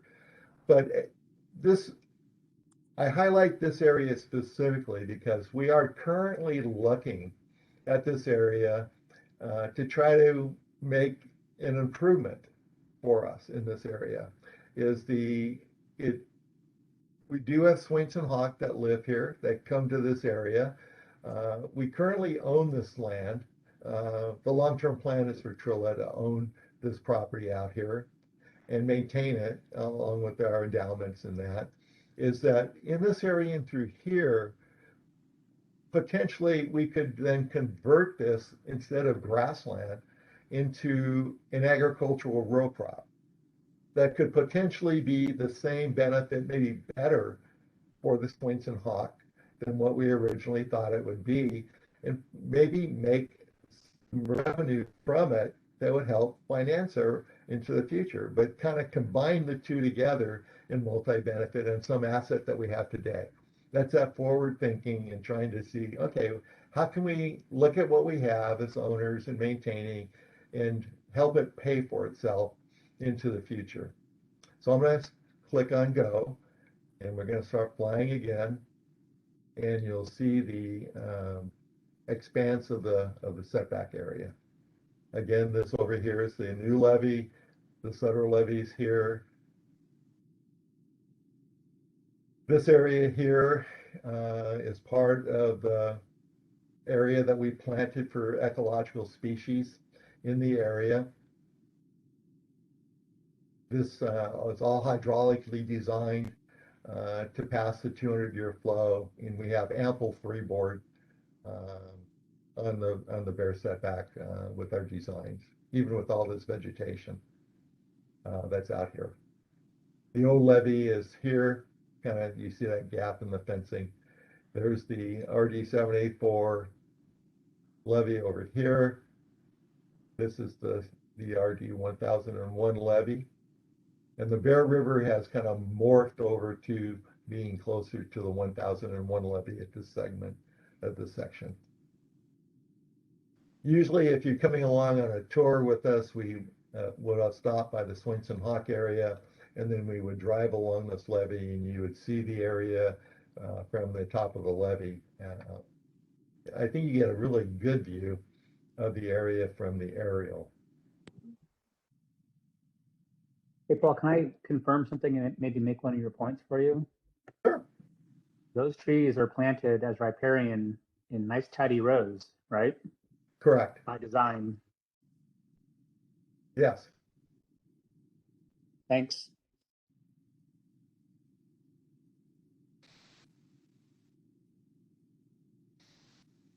Hey, yeah, you really get that picture closely here.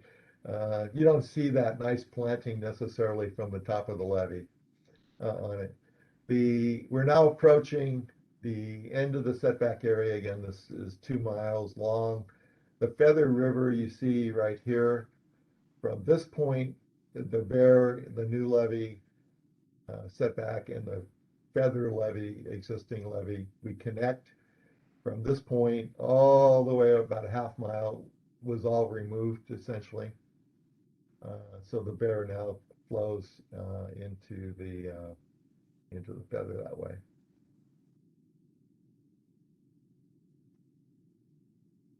So this is one of the initial efforts that we had for multi-benefit, and you see the expanse inside. Within here, there's some elderberry mitigation sites.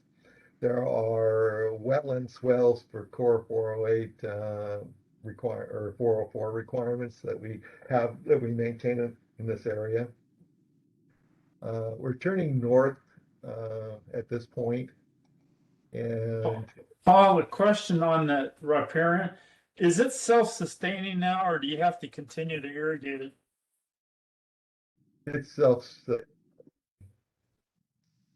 the only thing that we're really paying for now, we do have river partners still maintaining it for us, is to grasslands for the habitat features on it. But yeah, it's essentially, we're not irrigating the area, Joe. Great. And so it's there. It's not a high cost for us to maintain. We haven't yet transferred it to a third-party management because of the issues that I mentioned earlier with the flood easement and the conservation easement in a floodway that I'll talk again about in a little bit later on. these areas we turn north from the setback area. These are two large detention basins, not unsimilar, just bigger than what we built at the Goldfields project, where again we have internal drainage that comes in, that ponds in these areas. The RD then pumps the water out to the Feather River in this area. We have these assets, Trilla. We're looking to see, are they a viable way on the property that we acquired to turn them into multi-benefit properties instead of just a detention basin? Can we go ahead and use them for ag? Maybe for some type of rice crop during the off years or what, to have a revenue stream. We're actually looking at something like that in the Goldfields detention basins that you saw before. I didn't mention that at the time. But how do we blend these areas together to work together? Okay, let me keep going.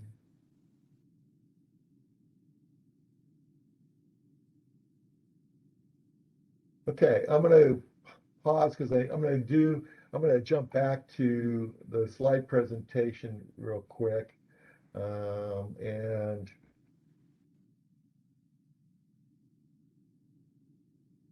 to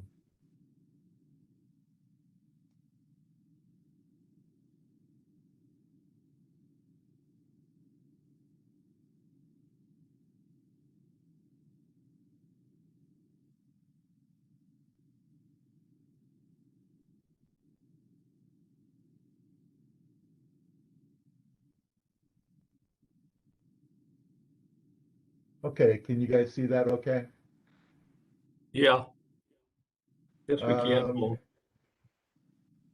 Beg your pardon, Bill? I said, yes, we can. Okay. The on the feather setback area,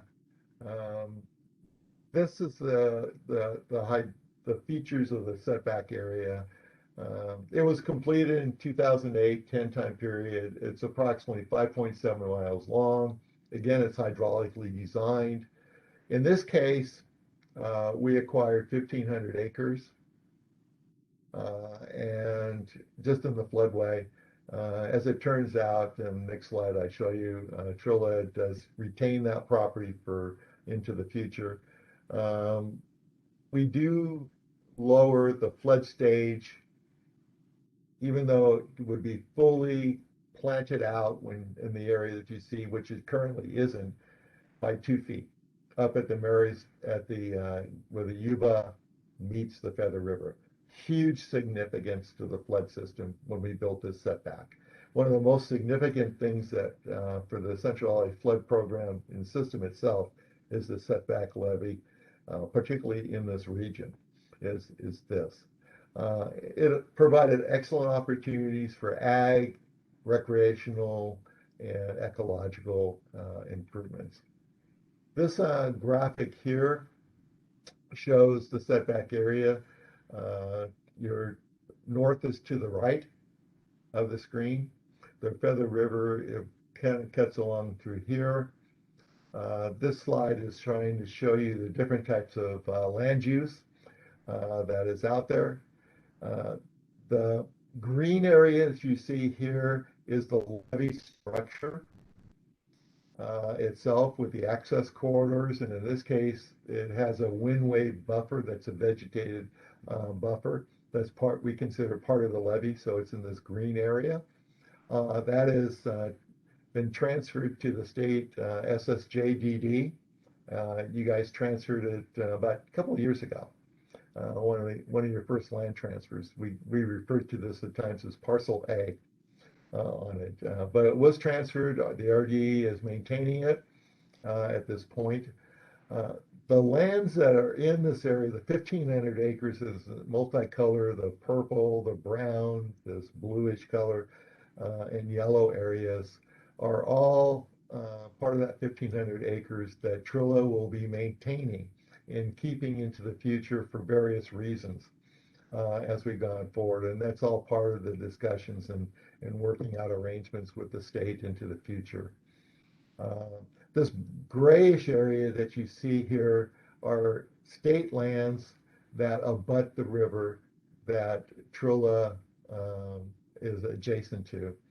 The old levee started here and kind of goes along the color scheme that you see here, along where my cursor is going along all the way to here. So that is now gone and removed when we built the setback area. So I'm going to go from here to the video again.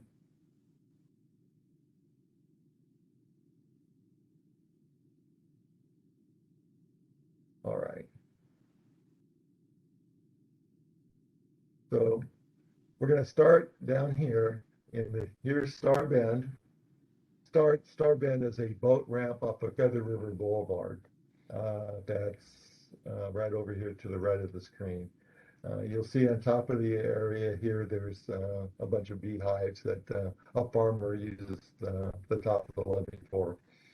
This area, just as we start off here, is when we built the project, we did run into a Native American burial ground in this area, and we had to work with the native tribes during that time, and that worked out well with them during those days. And we overbuilt the levee top here, so that's why when if you ever visited the site, you see this large pad here of overbuilding where we extended the levee out, and the burial ground is below this extended area here.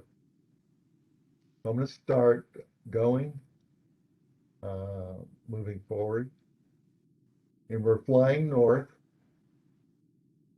on the project. Here's the levee itself, the feather setback area. Now this levee extends 6 miles long.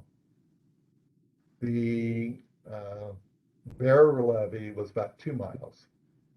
Again, this is the Feather River here. You can see a little bit here. The old levee alignment is here, where you see this open area along through here, and it kind of curves around and goes up this way to the north on it. This expanse in through here is the setback area where we pulled the area back from the existing levee to the new levee. And we did that strategically because of good ground here. This is a bunch of alluvial sands in through here that didn't make it productive for a levee, and under seepage problems and that where we could overcome that. It still has cutoff walls, but we could overcome that by building this levee back here in this area. You'll notice in the foreground, there's a bunch of vegetation and trees. These are orchards. One of the things that we did when we started off in this project, the Trilla board passed a resolution early on in the project that we would do as much as we could to preserve ag in the county. Yuba County is a major ag community, and revenues in that Yuba County would dedicate itself or go and make the sacrifice, and I say sacrifice, to dedicate land for flood control. Remember, we flood a lot on it, and we understand the consequences of that, is that we would go ahead and do these major setbacks and dedicate or sacrifice potential farmland. That's unusual to find a community willing to do that. I go to multiple meetings where that doesn't happen on it, but Yuba County did on it and to do. But with that, we would go ahead and try to retain as much of the ag nature as we have as we're making that sacrifice. So these ag orchards are still here in the area. We did acquire those along with the state originally and maintain them as ag orchards and farming.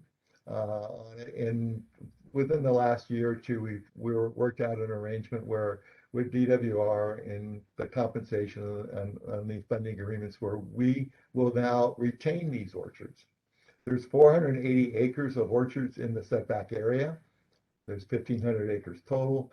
that we now farm and maintain and are committing long-term leases and working through here on the properties to go forward. This becomes a major potential revenue stream, not potential, a revenue stream for our corridor efforts and the actions that we're doing. Is that working with the leaseholders who are predominantly the prior owners of the orchard that we bought the land from, to work out, but we get revenue stream from doing this. So with that, I'm going to hit play. You see the orchards here, and then you see this low spot here that we're going to come up to in a second. There we go. I highlight this area here because it's in the middle of an orchard. There were more trees in here, but this is a low-lying area where it floods a lot, not best for orchards. The Oroville Dam problem that a couple of years ago, 2017, flooded this area for probably a month, caused damage for trees and all that. So it's a low-lying area that we're trying to consider, what do we do with this area with the tenant and farmer? Do we replant it in the future to do? So maybe there's an opportunity.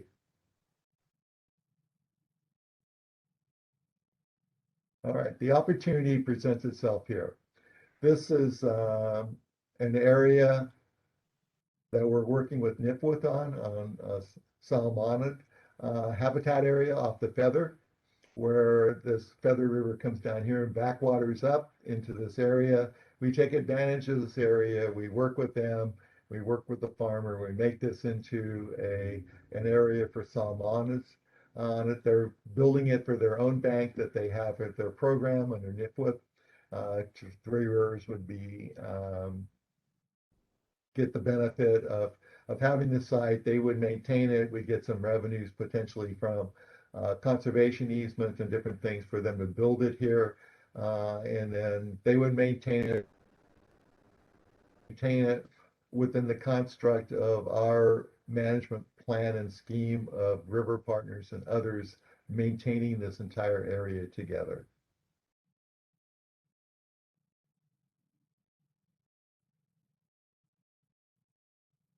Continuing flying north.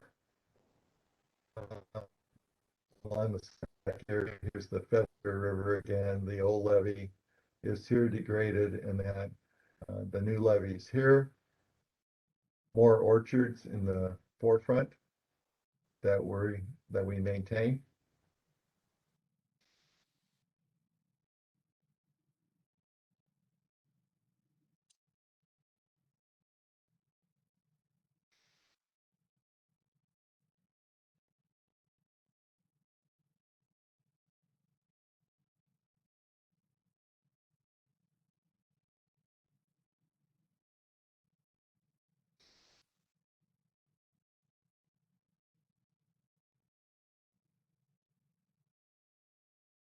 Yeah, the aerial allows you to have pretty good glimpse of the magnitude of what you're looking at or what was done.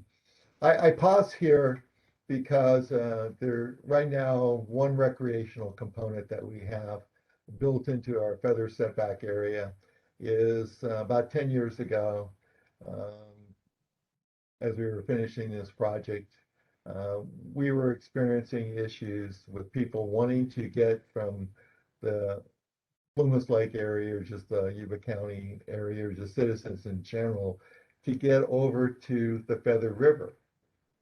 There is a beach area over here called Gray Beach and other that people want to go to or go fishing on the Feather River. Well, the levee blocks it. The old levee blocked it to go forward to get up and over with the gates and that. So Three Rivers did work with the RD and the community itself to open up this access. We had multiple different areas we looked at. We finally settled in on Country Club Road for public access. So at this point, there is an access point here that allows people to come up and over the levee and into this area. This is looking easterly, or no, looking westerly. where you go up the ramp from Country Club, come up, you drive along, come down, and then head out across our property to the old levee alignment area that is gone now, and then they exit the Trillo property, heading over to the beach.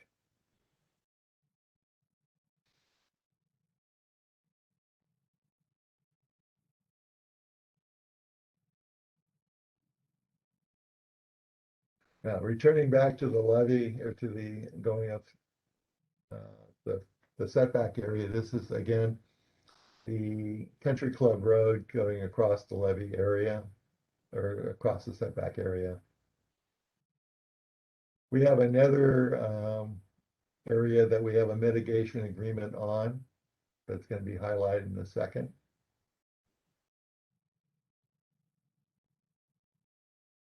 That's right here. Building of the levee itself, we have a wetlands area that we needed to create or maintain and enhance. Potentially this area here to the left could be part of the wetlands also. But right now this is a conservation where we plan to put a conservation easement for it's called Messick Lake area.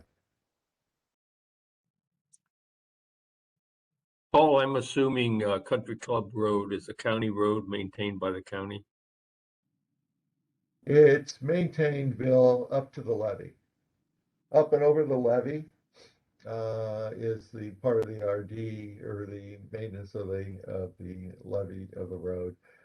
Across the setback area, we consider the Country Club Road or some of the other road systems like the old levee alignment as a Trilla expense, and we maintain it. There are easements that are there for utilities that are still embedded in the alignment, but the road maintenance and all that Trilla maintains. Currently, we are financing a portion or a large portion of the maintenance through our Feather EIP funding agreement. There is a cost share arrangement that we have to maintain this area. We're closing out that funding agreement probably later this year on it totally. Prop 1E funds are running out, but we'll be closing it out. That's where the ag revenues and all that we're getting come into play, is that we are be maintaining our road system and some of the other things that we're doing out here using those funds. But that road system is our network and grid that we get around the area to maintain what our properties that we have now. Mm-hmm. Well, so they're really private roads owned by Trilla or the district or somebody, right? I would say they're owned by Trilla. Yeah. Yeah. Okay. And the Trilla road system with an easement for utilities that might be there for like PG&E and a power pole that they might be running to some line. I pause here because we have flowing north and this big green area that you see here is in a project that Three Rivers has been working on since about 2016. And that where early on, FESRO had a program or project allowed people to build advanced mitigation banks for the state plan of flood control. And Three Rivers did approach FESRO at the time and worked out that arrangement where we would build this 502-acre bank. And that's what you see here within the feather setback area, outlined in green. We're going to fly across it, and I'm going to show you some graphics as to what's composed in that bank. But it's been under construction. It is planted. You'll see that as we fly over it, and we're still working through items to get our bank enabling instrument in place, conservation easements in place, and all that for the property. Similar to what we're doing on our other items on our mitigation bank or mitigation sites. Interestingly enough, when Trilla approached the state to build the bank, Trilla did not directly have a need for any of the habitats or mitigation properties that we're building. And we currently don't have a direct need for anything that's going to be planted in here. But we thought it was important for multi-benefit and just advancing the state plan of flood control to work with the state and advance that concept for how do you do a bank where the habitat live in the floodway, and work out those kinks and issues that are there and get it done so that we could accomplish that goal. And I think from that purpose, whatever we learn from this project hopefully gets extended to other projects like this in the floodway, which allows us to go forward and accomplish these things. We will, once we get it all, the bugs worked out, come up with an advanced mitigation plan on crediting of how we apply credits with the state and use it. This bank can only be used for state plan of flood control projects. And it is owned by the state, DWR in that case, for the state plan of flood control. It's 100% funded by Prop 1E funds. And well, I say that there was FMO did provide some money recently from general funds to continue the effort on the project. So I'm going to hit play again. This is the habitat areas that we've got inside. Come on.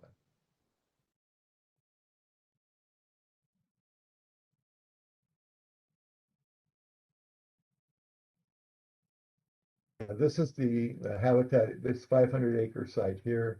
Feather River's over here. The old levee is to the left right through here. New levee's here. It's a combination of elderberries. We've got mixed riparian planting and riparian shrub that were being planted in this area.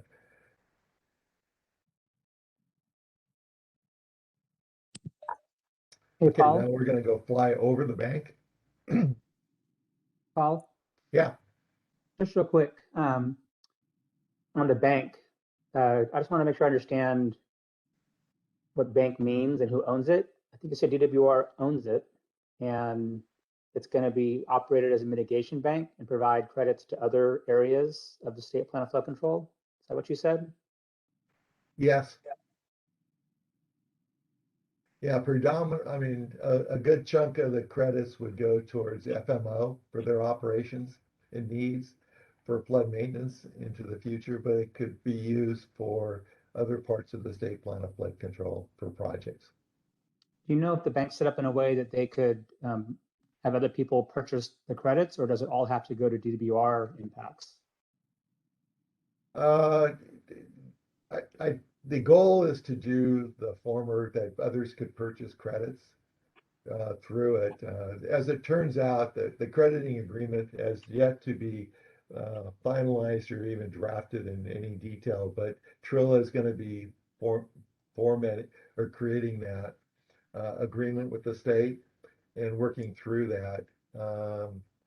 As it turned out, Trilla gets a certain percentage of the credits, like 18% of the credits that are formed, of which we use for our purposes if we had it, or they all have to be used for the state plan of flood control for flood. So Trilla could potentially be a vehicle to get credits from. The state could internally within the crediting process offer it up to an RD or someone else that needed that crediting. For a project area, at one time we were thinking about using portions of our credits for a Subuvka project. I think Subuvka and the timing needed to move forward to complete their efforts to go forward. But I think hopefully it's flexible enough when we build it that we'll be able to use the credits for folks that need it for state plan flood control. Thanks. We turn left here a little bit on the project area from the bank, because this is another area of opportunity for multi-benefits is the old levee was here. The bank that we are flying over is to the bottom of the where my cursor is in the right-hand corner on it. But there's this area that juts out this green line to the Feather River. That area was an old pear orchard area, and we refer to it as the Namas property. They elected not to maintain the area when we built the setback area, so we bought it as a remnant, and it has been there kind of fallow for a long time. The most recently, talking with the state and then the multi-benefit group, is to look for opportunities in here. How can we then connect the dots here next to the river for an eco project, for some habitat projects, salmonids, how we connect to the metrics that are out there that the state's trying to apply through the conservation plan as a project area. And opportunities like this are pretty cool because you already have an owner that's interested, willing to work to create the area and be partners with the state to do.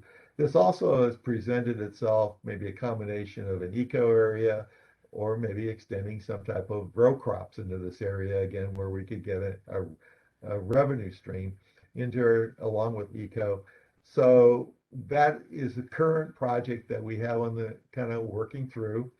I have a consultant coming up with some plans and dialoguing with the multi-benefits parts of DWR as we go forward on this area. It's about 140 acres. So we're going to turn around and kind of head back into the setback area in a second.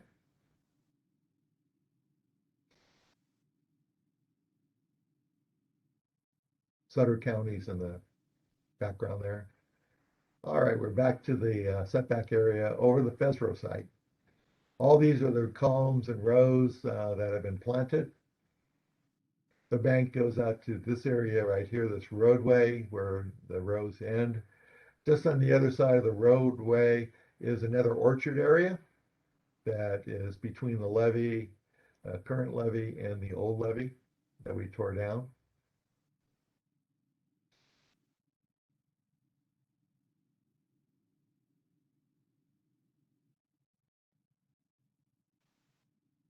The area that's coming up right into here, it'll be highlighted in a second.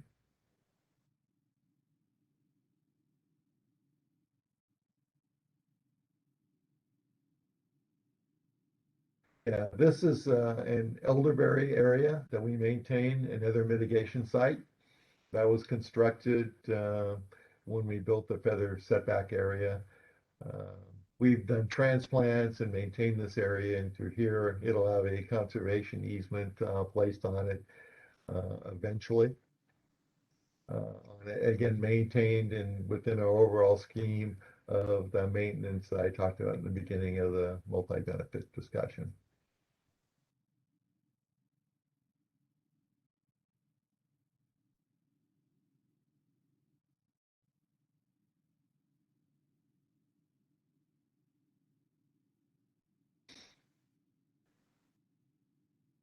And then we come up to this little triangle. The end of the setback levee is right here.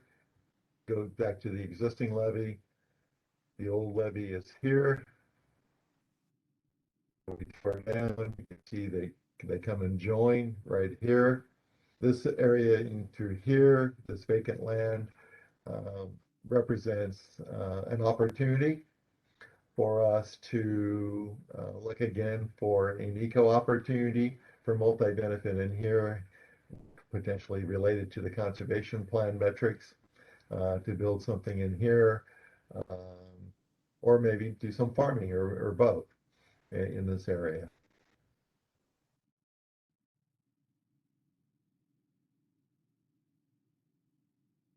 So the setback area is 6 miles long, a lot of different opportunities in it that are going on. And So with that, I think we're coming to the end of my drone video of the bear and feather setback area. I got a couple more slides I wanted to go to kind of conclude as we go into the workshop, or just general discussion if there is more discussion within our team.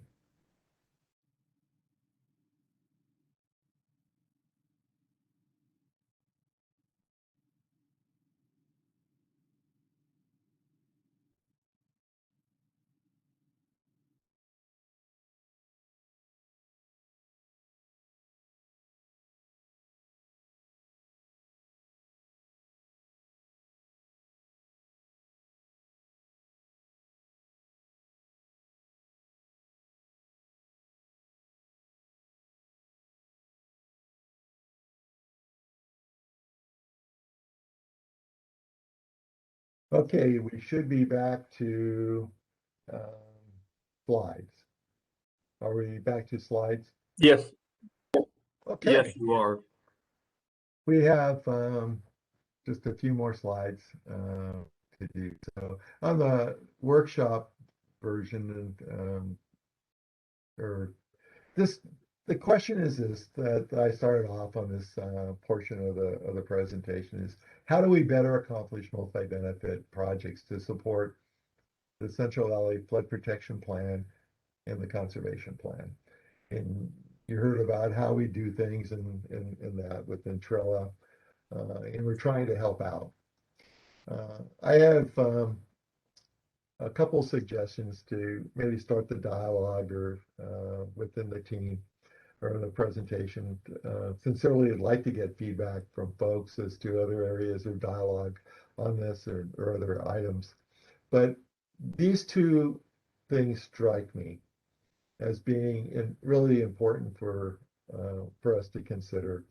The first bullet is kind of wordy, but I think it's important because in the time and life of doing our projects at Three Rivers, I've noticed that there are issues on trying to cut across the different party lines, be it the CVFPB with the DWR, Central Valley Flood Board rules, and there is a conflict. We see it all the time between flood and eco. We have tried hard to eliminate that conflict by our hydraulic designs and how we really make the conflict non-existent from our design so they both work together. And my phraseology has been that if you manage the corridor to the habitat that you created, you met all the hydraulic requirements. To me, that's really a compelling comment, that if you manage the habitat, you then meet the hydraulic requirements of it. But we have found as we go forward. Yeah, as you, if you look at the overall requirements of, that doesn't seem to really satisfy the requirements that are in law.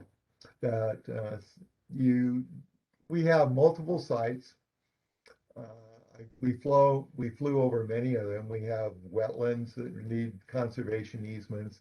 Our permits say so. We got elderberry sites that need easements, conservation easements in the floodway. We have a whole, the bank needs an easement, conservation easement, Swainson Hawks. And whenever you build in the floodway, the eco folks would like to preserve their things with an easement.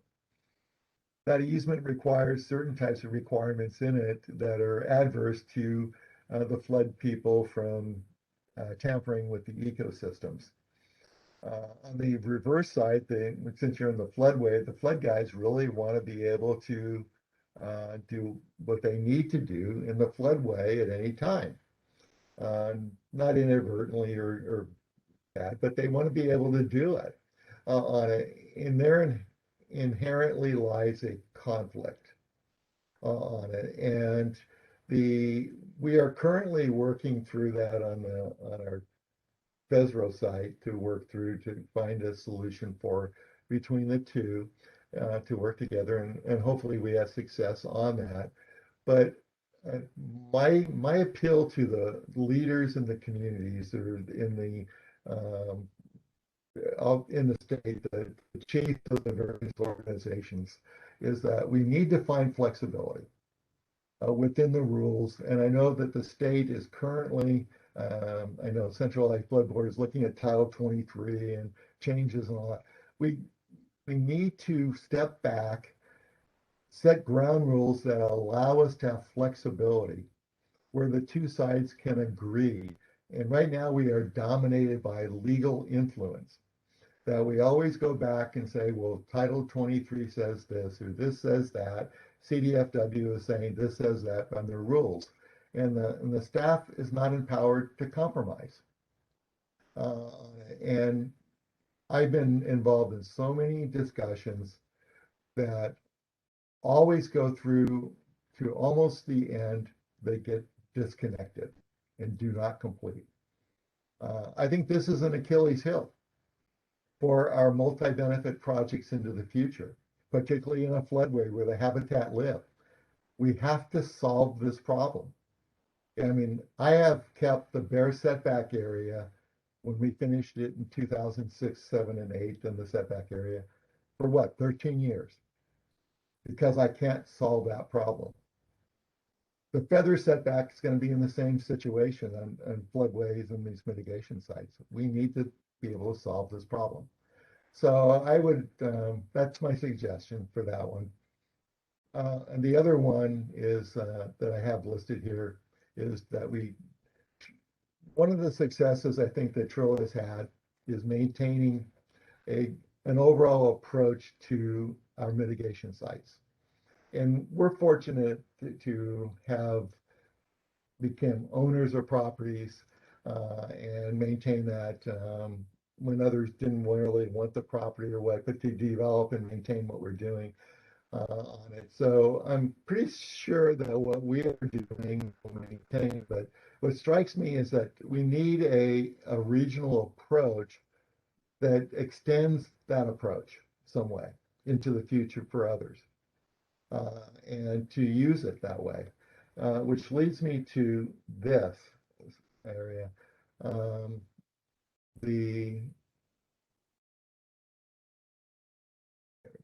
Try to get rid of that.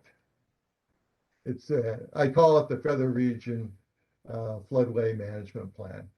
And within the Feather Region, we do have the RFMP. You heard us talk about this at the coordinating committee meeting, and for those who are participating in that, or that concept. Well, we do have a white paper that we're preparing for our region that really kind of talks about the concept that trying to form an alliance between the locals and the state agency. It could be DWR, it could be Central Iowa Flood Board, but using a vehicle that's in place. We have an alliance that's within our organizations right now that's not with the state, but between ourselves in this region to work together.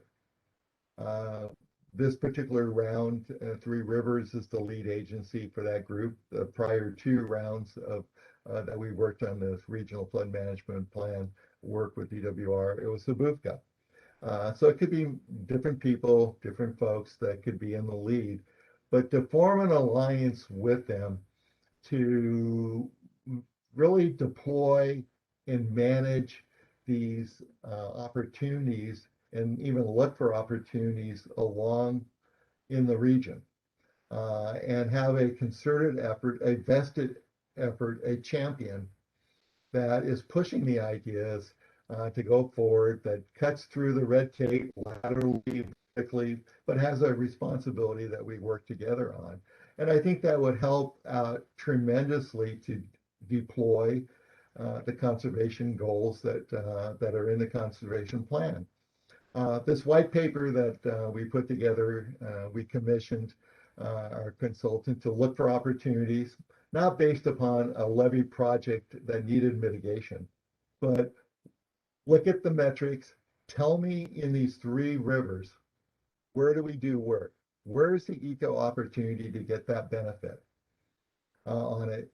Describe them, and then let's look and see how we improve it for flood flow on it through an FMO, improving the channel, but marrying them together from a regional perspective, and then that group, that champion would then herd that through, working with the stakeholders to get to the endpoint to hopefully implement, find funding, work through the JPAs that are in the region. Sabuca and Three Rivers do that every day in our efforts, but to utilize the assets that we got in play today for the benefit for the future and help implement these things regionally and make it could be eco embedded in the flood corridors. We're not trying to take care of flood maintenance. We're not trying to take over anyone's job. We're trying to create, I think you could create a champion that would make it happen on it. Right now, I think it's kind of segmented into Three Rivers doing its thing, Sabuca is doing its thing, and other regions, other folks are doing their things, but come up with a regional approach to make it come to an end. And we could work out funding arrangements through our own local funding, through the state funding and agreements that we have, but to bring it to life. So there is a white paper that we'll be turning in to the RFMP process. So I think that type of strategy is one way of getting the conservation plan more fully implemented into the future. We're all getting older. The planning is going on. We need to make the rivers act like rivers and enhance them when the species are still here. So looking for maybe as we go through, if the idea sounds appropriate or could be done, maybe we could have some type of further discussions on a pilot project within a region. Doesn't have to be a commitment, but just that open discussion about how do we do this? Is it worthwhile? So with that, Bill and the members of the community, I'm going to turn to the discussion. You heard those two suggestions, and curious as to what you all thought, and then just turn it back to you guys.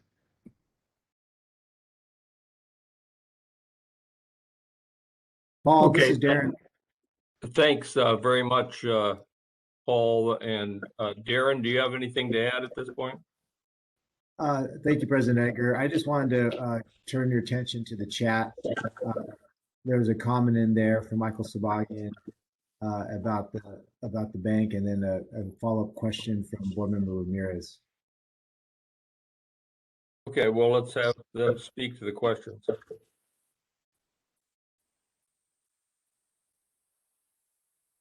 Tim, yours was a question. Tim, do you want to go ahead and ask it, Paul? Yeah, it's I'm fine to have anybody answer it, but one of the things what Michael said is that because of the bond funding for the bank, that no revenue can be generated. But my understanding is that, especially on the ESA side, you're required to have an endowment. And the purpose of the endowment is to generate interest, which then pays for the work, the maintenance, and the monitoring. So I just wanted to confirm what Michael's statement really meant. Hi, this is Michael Spargan. No, you mentioned about selling the mitigation bank for other projects. If the state can sell it or if Trella can sell it, that's what I was referring to. So if we did have that analysis done by our legal office that we cannot sell any mitigation credits from this side because that will be generating revenue and the type of bonds that we used originally to fund this activity will prevent us from doing so. So what Paul said then about the potential to have it be purchased by others, it sounds like because of financial rules, that would not be possible, that it's only able to be parsed out to BWR made the original investment. Is that what I'm hearing? That is my understanding from our legal opinion that we received. Yes. Yeah, I can make a comment on that. It is true that Prop 1D funds are such that you can't make a profit. And that was part of the discussion that led to the long discussion that took for Trilla being able to retain the property and go forward on this. What we ended up doing through the discussion is to finally strike a deal for us to retain it. We do have a certain amount of credits. We essentially purchased the state interest from the property when we bought it. Because of these limitations, the property is really worth nothing because you can't sell it to make a profit. You can't. So the original intention is for where it is. So as we work through this, our goal would be, when I mentioned about the money and the credits or work, is that whatever monies that we would get from our efforts, be it from the conservation easement on the property that we acquired for that Nipworth project, or for the bank on accrediting that we have, whatever deal we struck would be reinvested into the project itself. And so when we get into the discussion about in coming up with what is the mechanism of how we go forward, I think that'll be a point that Trilla will bring up at the table with the folks as we put together the bank selling credit discussion and put that plan together. Is that really a profit? If we're going through and we're maintaining a bank, we have a credit. We want to take that money, use it. The state's going to do that when they use their crediting for their process, offsetting costs. Can we make a deal with someone to then replow that money into our world of flood management on it? So those discussions are cutter. And where we are a partner at the table to try to work out the arrangements to go to. And I think, the logic of what I was just saying makes sense. I mean, if you have something and you're just reinvesting into your area that we are all working together on for multi-benefits or state improvements, and particularly in the bank, we volunteered to build a bank for the state. The state could not have built it without us because you couldn't figure out how to do the endowment and funding for the area originally on it. So we volunteered to do that. We'll manage it and try to make the project come together. So my sense is that we'll get there. Eventually. Yeah, and I really appreciate the insight. Any one of these things by itself would be hard, right?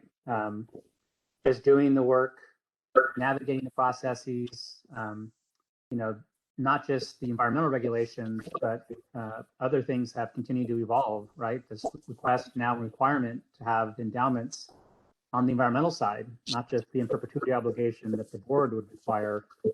There's an overlap there, right? There's a Venn diagram. We want something in perpetuity, the board does, but so do the resource agencies. And you guys trying to find a way to navigate this is just really useful insight. I don't know what's been more impressive, the drone flights and seeing the gold fields and the neat, tidy rows of riparian vegetation, or the institutional dilemmas that you guys have helped identify and are still trying to navigate. So I can't wait for the white paper. And I really hope that we're able to provide people who are going to be following in your footsteps a head start, right? So that they don't have to start from ground zero where you guys did, and really use this information to move quickly, and also to work with you guys to find a way to get over these next hurdles. It's just really great to hear that you guys have been able to find ways to continue to do that. We just keep throwing difficult things at you, us collectively, the federal government, the state government, even the financial rules and regulations, right? Everything's a challenge. But I can't wait to pick up this piece of it and to figure out how we can help you and then how others can benefit from it. Tim, I appreciate the comments. one of the things that the board, I think, should really consider, and maybe others to DWR and for that sake too, but you have these natural assets in the world of flood control that have been created to implement and to go do things. They're called JPAs or SABJAPCAs or SABUFCAs, SAFECAs, TRILLAs, that all have a lot of expertise and talent that has been built, particularly over the last 10, 15 years on it.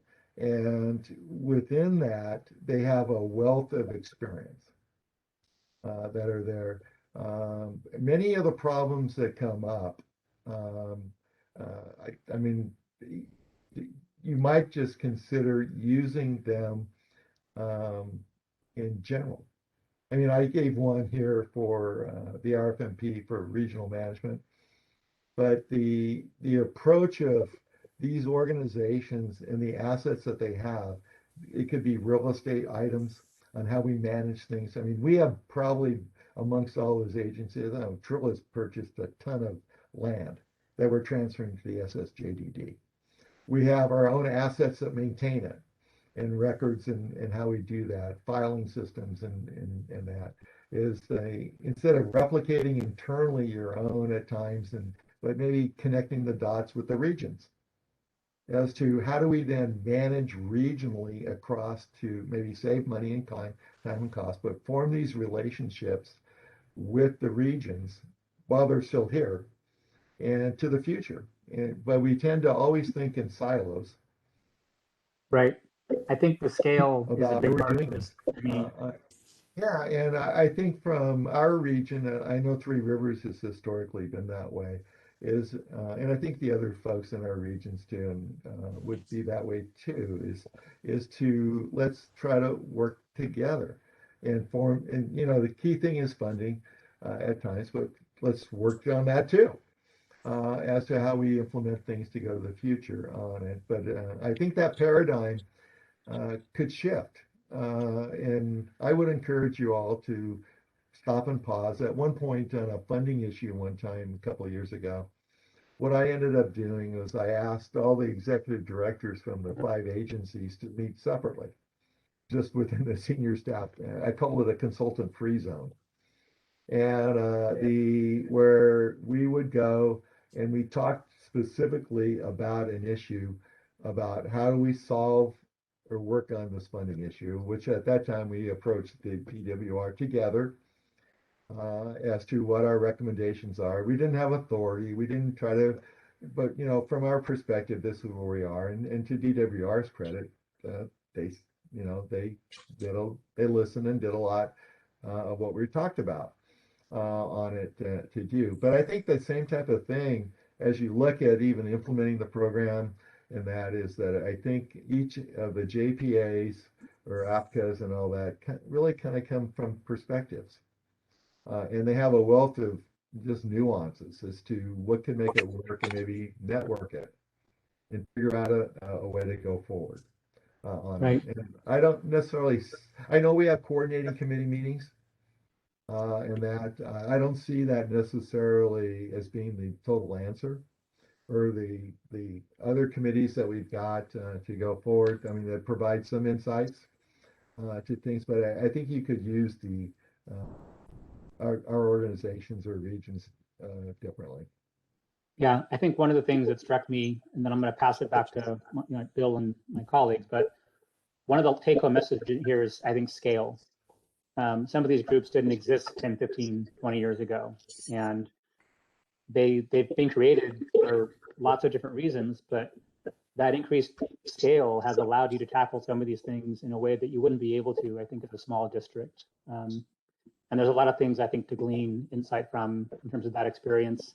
And I'm flashing back to 2012 when the first 5-year plan was updated, and nobody really knew what was going to happen, right? And we sat there and said, okay, good luck. We'll see how this goes. We're not sure how we're going to navigate these institutional relationships to address the things that are in the conservation strategy and that we know are already part of the flood world. And we have, to your point, now 10 years of experience doing that. we need to tap into it for sure. Yeah, the thing that strikes me, Tim, is the plan itself and the funding for the flood world is transitioning. There's certain, just like we hit the Goldfields issues, we had to transition. This plan is transitioning right now. Prop 1E funds are transitioning. Every funding source that's out there that we look for and we try to find funding for flood is embedded in multi-benefit. That is the buzzword that doesn't fit everything, but it's the buzzword that's been encoded in the world that we need to do. And the funds are not as plentiful, so we need to find ways then to manage them differently. Is what is kind of my plea, is that things have changed. Our thinking needs to adapt to it and modify and look for other options. You know, I gave some suggestions on it. They may or may not be the answer, but I would encourage the board to be innovative, think out of the box, and to try to push forward, and always try to push forward. Things happen in Three Rivers and in our area because of leadership at the time. Even today, as we go forward, and the key staff that we have, they wouldn't happen if those things weren't there. And just try to utilize them is where I'm coming from. So thank you for your comments.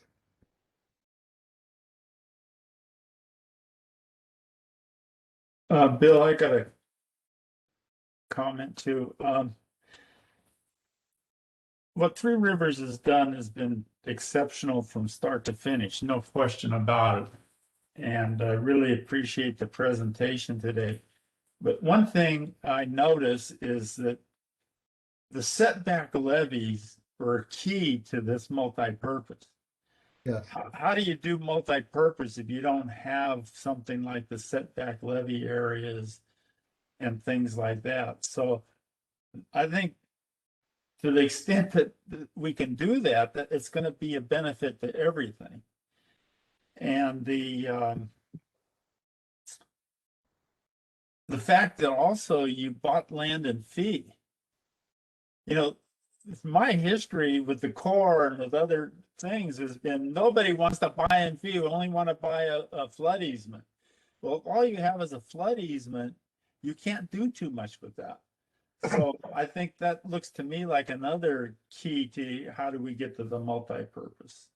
But thank you for your work, and the success of your work has been outstanding. And I really thought the drones were probably a better presentation than trying to drive around out there, which I've done hundreds and hundreds of times. So thank you.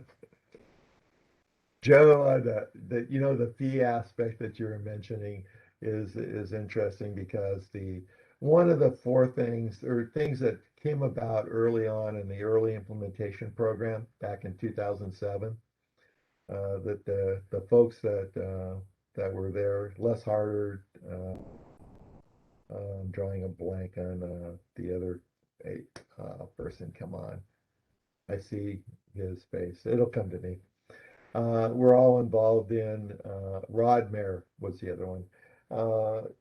As they worked through the EIP program to set it up to go forward, they really established the point of trying to make the fee purchase of land. I remember Eric Koch, who was a staffer at the time, a long time ago, now retired, but he was involved with me on the Feather, and his comment about do we buy in fee or not was exactly your point, is that we need to buy in fee because you're going to pay a bunch of money in easement, almost the full cost in easement, to not own it, and that we would go and own it. So all our various mandates were to own the property. I know that ruffles a little bit within, the landowners and where we are on it, but I think strategically it does present yourself some other opportunities like you're talking about, Joe, on if you own the land, you have opportunities to do things that if you didn't own it, you don't. The other thing about the setbacks are definitely an advantage. Obviously they are. I mean, you have a place to go build things and do things and work on the hydraulics. But I think when you see the white paper for the conservation easements, the setbacks are not going to be as prevalent necessarily on other portions of the rivers. But within the white paper that we prepared for the Feather region, just looking at the metrics and how we can make multi-benefit projects go, they're not in setback areas. If you strategically go look purposely as to where is the eco benefit supposed to occur at, not just planned out there in the regions, but I would say take a crayon on a sheet and mark it on the diagram. Where is this area on it? So we could look at it, maybe discard it if it's not viable on it, but let's take a look at it and say, well, if this is the greatest benefit for eco and it meets a metric or where we are, then how do we build something there and work together to create a joint multi-benefit project that we could bring funding into, not only from the flood world, but maybe from the eco world. I know they're always going to say no, but why? Why not?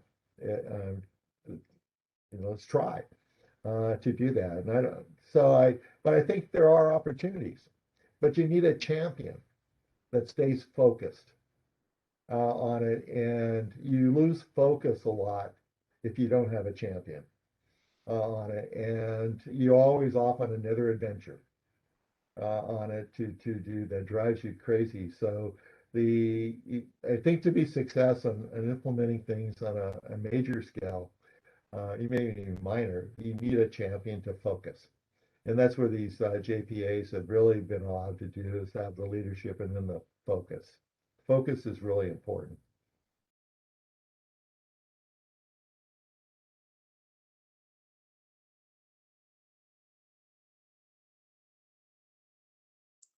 Through the chair. I would just agree with those comments, Paul and Tim. The thing that some of us have been saying for a long time is, between the state and the local governments, we should try to be doing what we each do best. And what the state does best is overall consistency, planning, and funding. They don't do implementation well because they're too siloed and it's too big and they aren't nimble enough. So it's better done, implementation is better done at the local level. We've seen that with the SBUFCAs, SAFCA, SAJAFCA now that's back in the play, and West SAFCA and so on. Those are the ones that can get these jobs done. Now, I think the concept of working across the silos is something that the governor wants to proceed with, and the secretary. But the problem is, and they've created this resiliency plan that's attempting to bring all of these different plans together and, all work together, but we end up being a silo anyway, because from the local government's perspective, you still don't know who to talk to on different things, and you don't have the flexibility that a SAFCA and a SBUFCA has. So I think the idea of the state, delegating that implementation to a local alliance is a much better policy for getting things done. But we've been saying that for a long time, and it's not going anywhere at this point. Anybody else? Through the chair. Yeah, hi, Mary Jane. I just want to thank Paul Bruner for his presentation today and for taking me down memory lane again. Some of the things he brought up, I kind of forgot about, but the one thing about Three Rivers is that we encountered a lot of, special problems and opportunities, to be quite honest with you. I mean, the opportunity of a setback levy, and Paul went through a lot of that explanation. But for me, looking at the opportunity for a setback levy gave us the ability to do what the river wanted to do. And that was to spread out. It needed the opportunity to do that.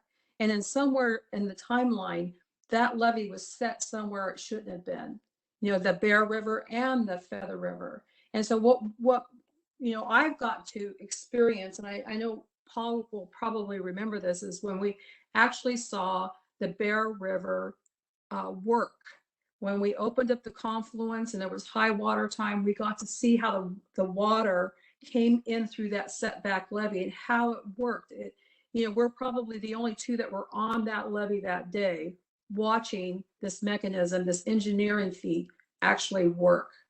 And so, you know, when I hear of other jurisdictions doing this same kind of project, I think about correcting problems mistakes that were made earlier and giving that river the opportunity to do and work the way it always intended. That water will always go back to where it was at in the beginning.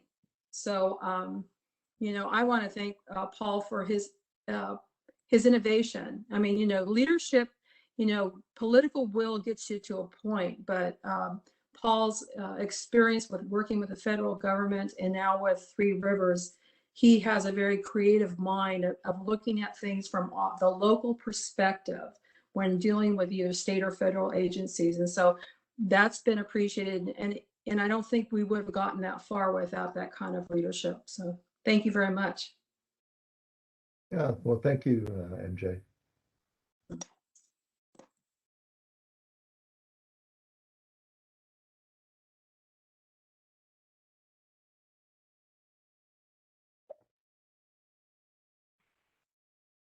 I think we're close to the end, if not there.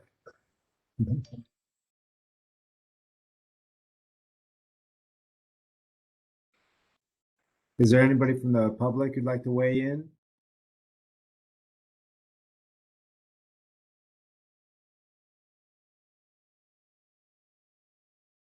Seeing none, I don't have anything here, Mr. President.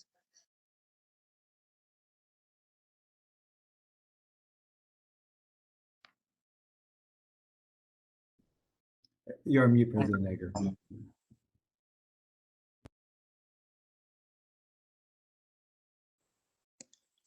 Do you see anything, Ryan, from the public? I see nothing either. Okay, if there aren't any comments, I'd just like to thank Paul and his staff, as well as Darren and Greg for this presentation. Was really interesting. I particularly was interested in the history of the gold fields. That was very interesting, and what the gravel companies are doing these days. Anyway, if there aren't any comments from either the public or the board, we're on the last item of the agenda, which is adjournment. And without objection, this meeting is adjourned. Thank you. Thank you. Thank you, everybody. Thanks, Paul. Thanks, Phil. Thanks, everybody. Thanks, Mike. Great presentation. Phenomenal. Thank you. Great weekend. Thanks, all.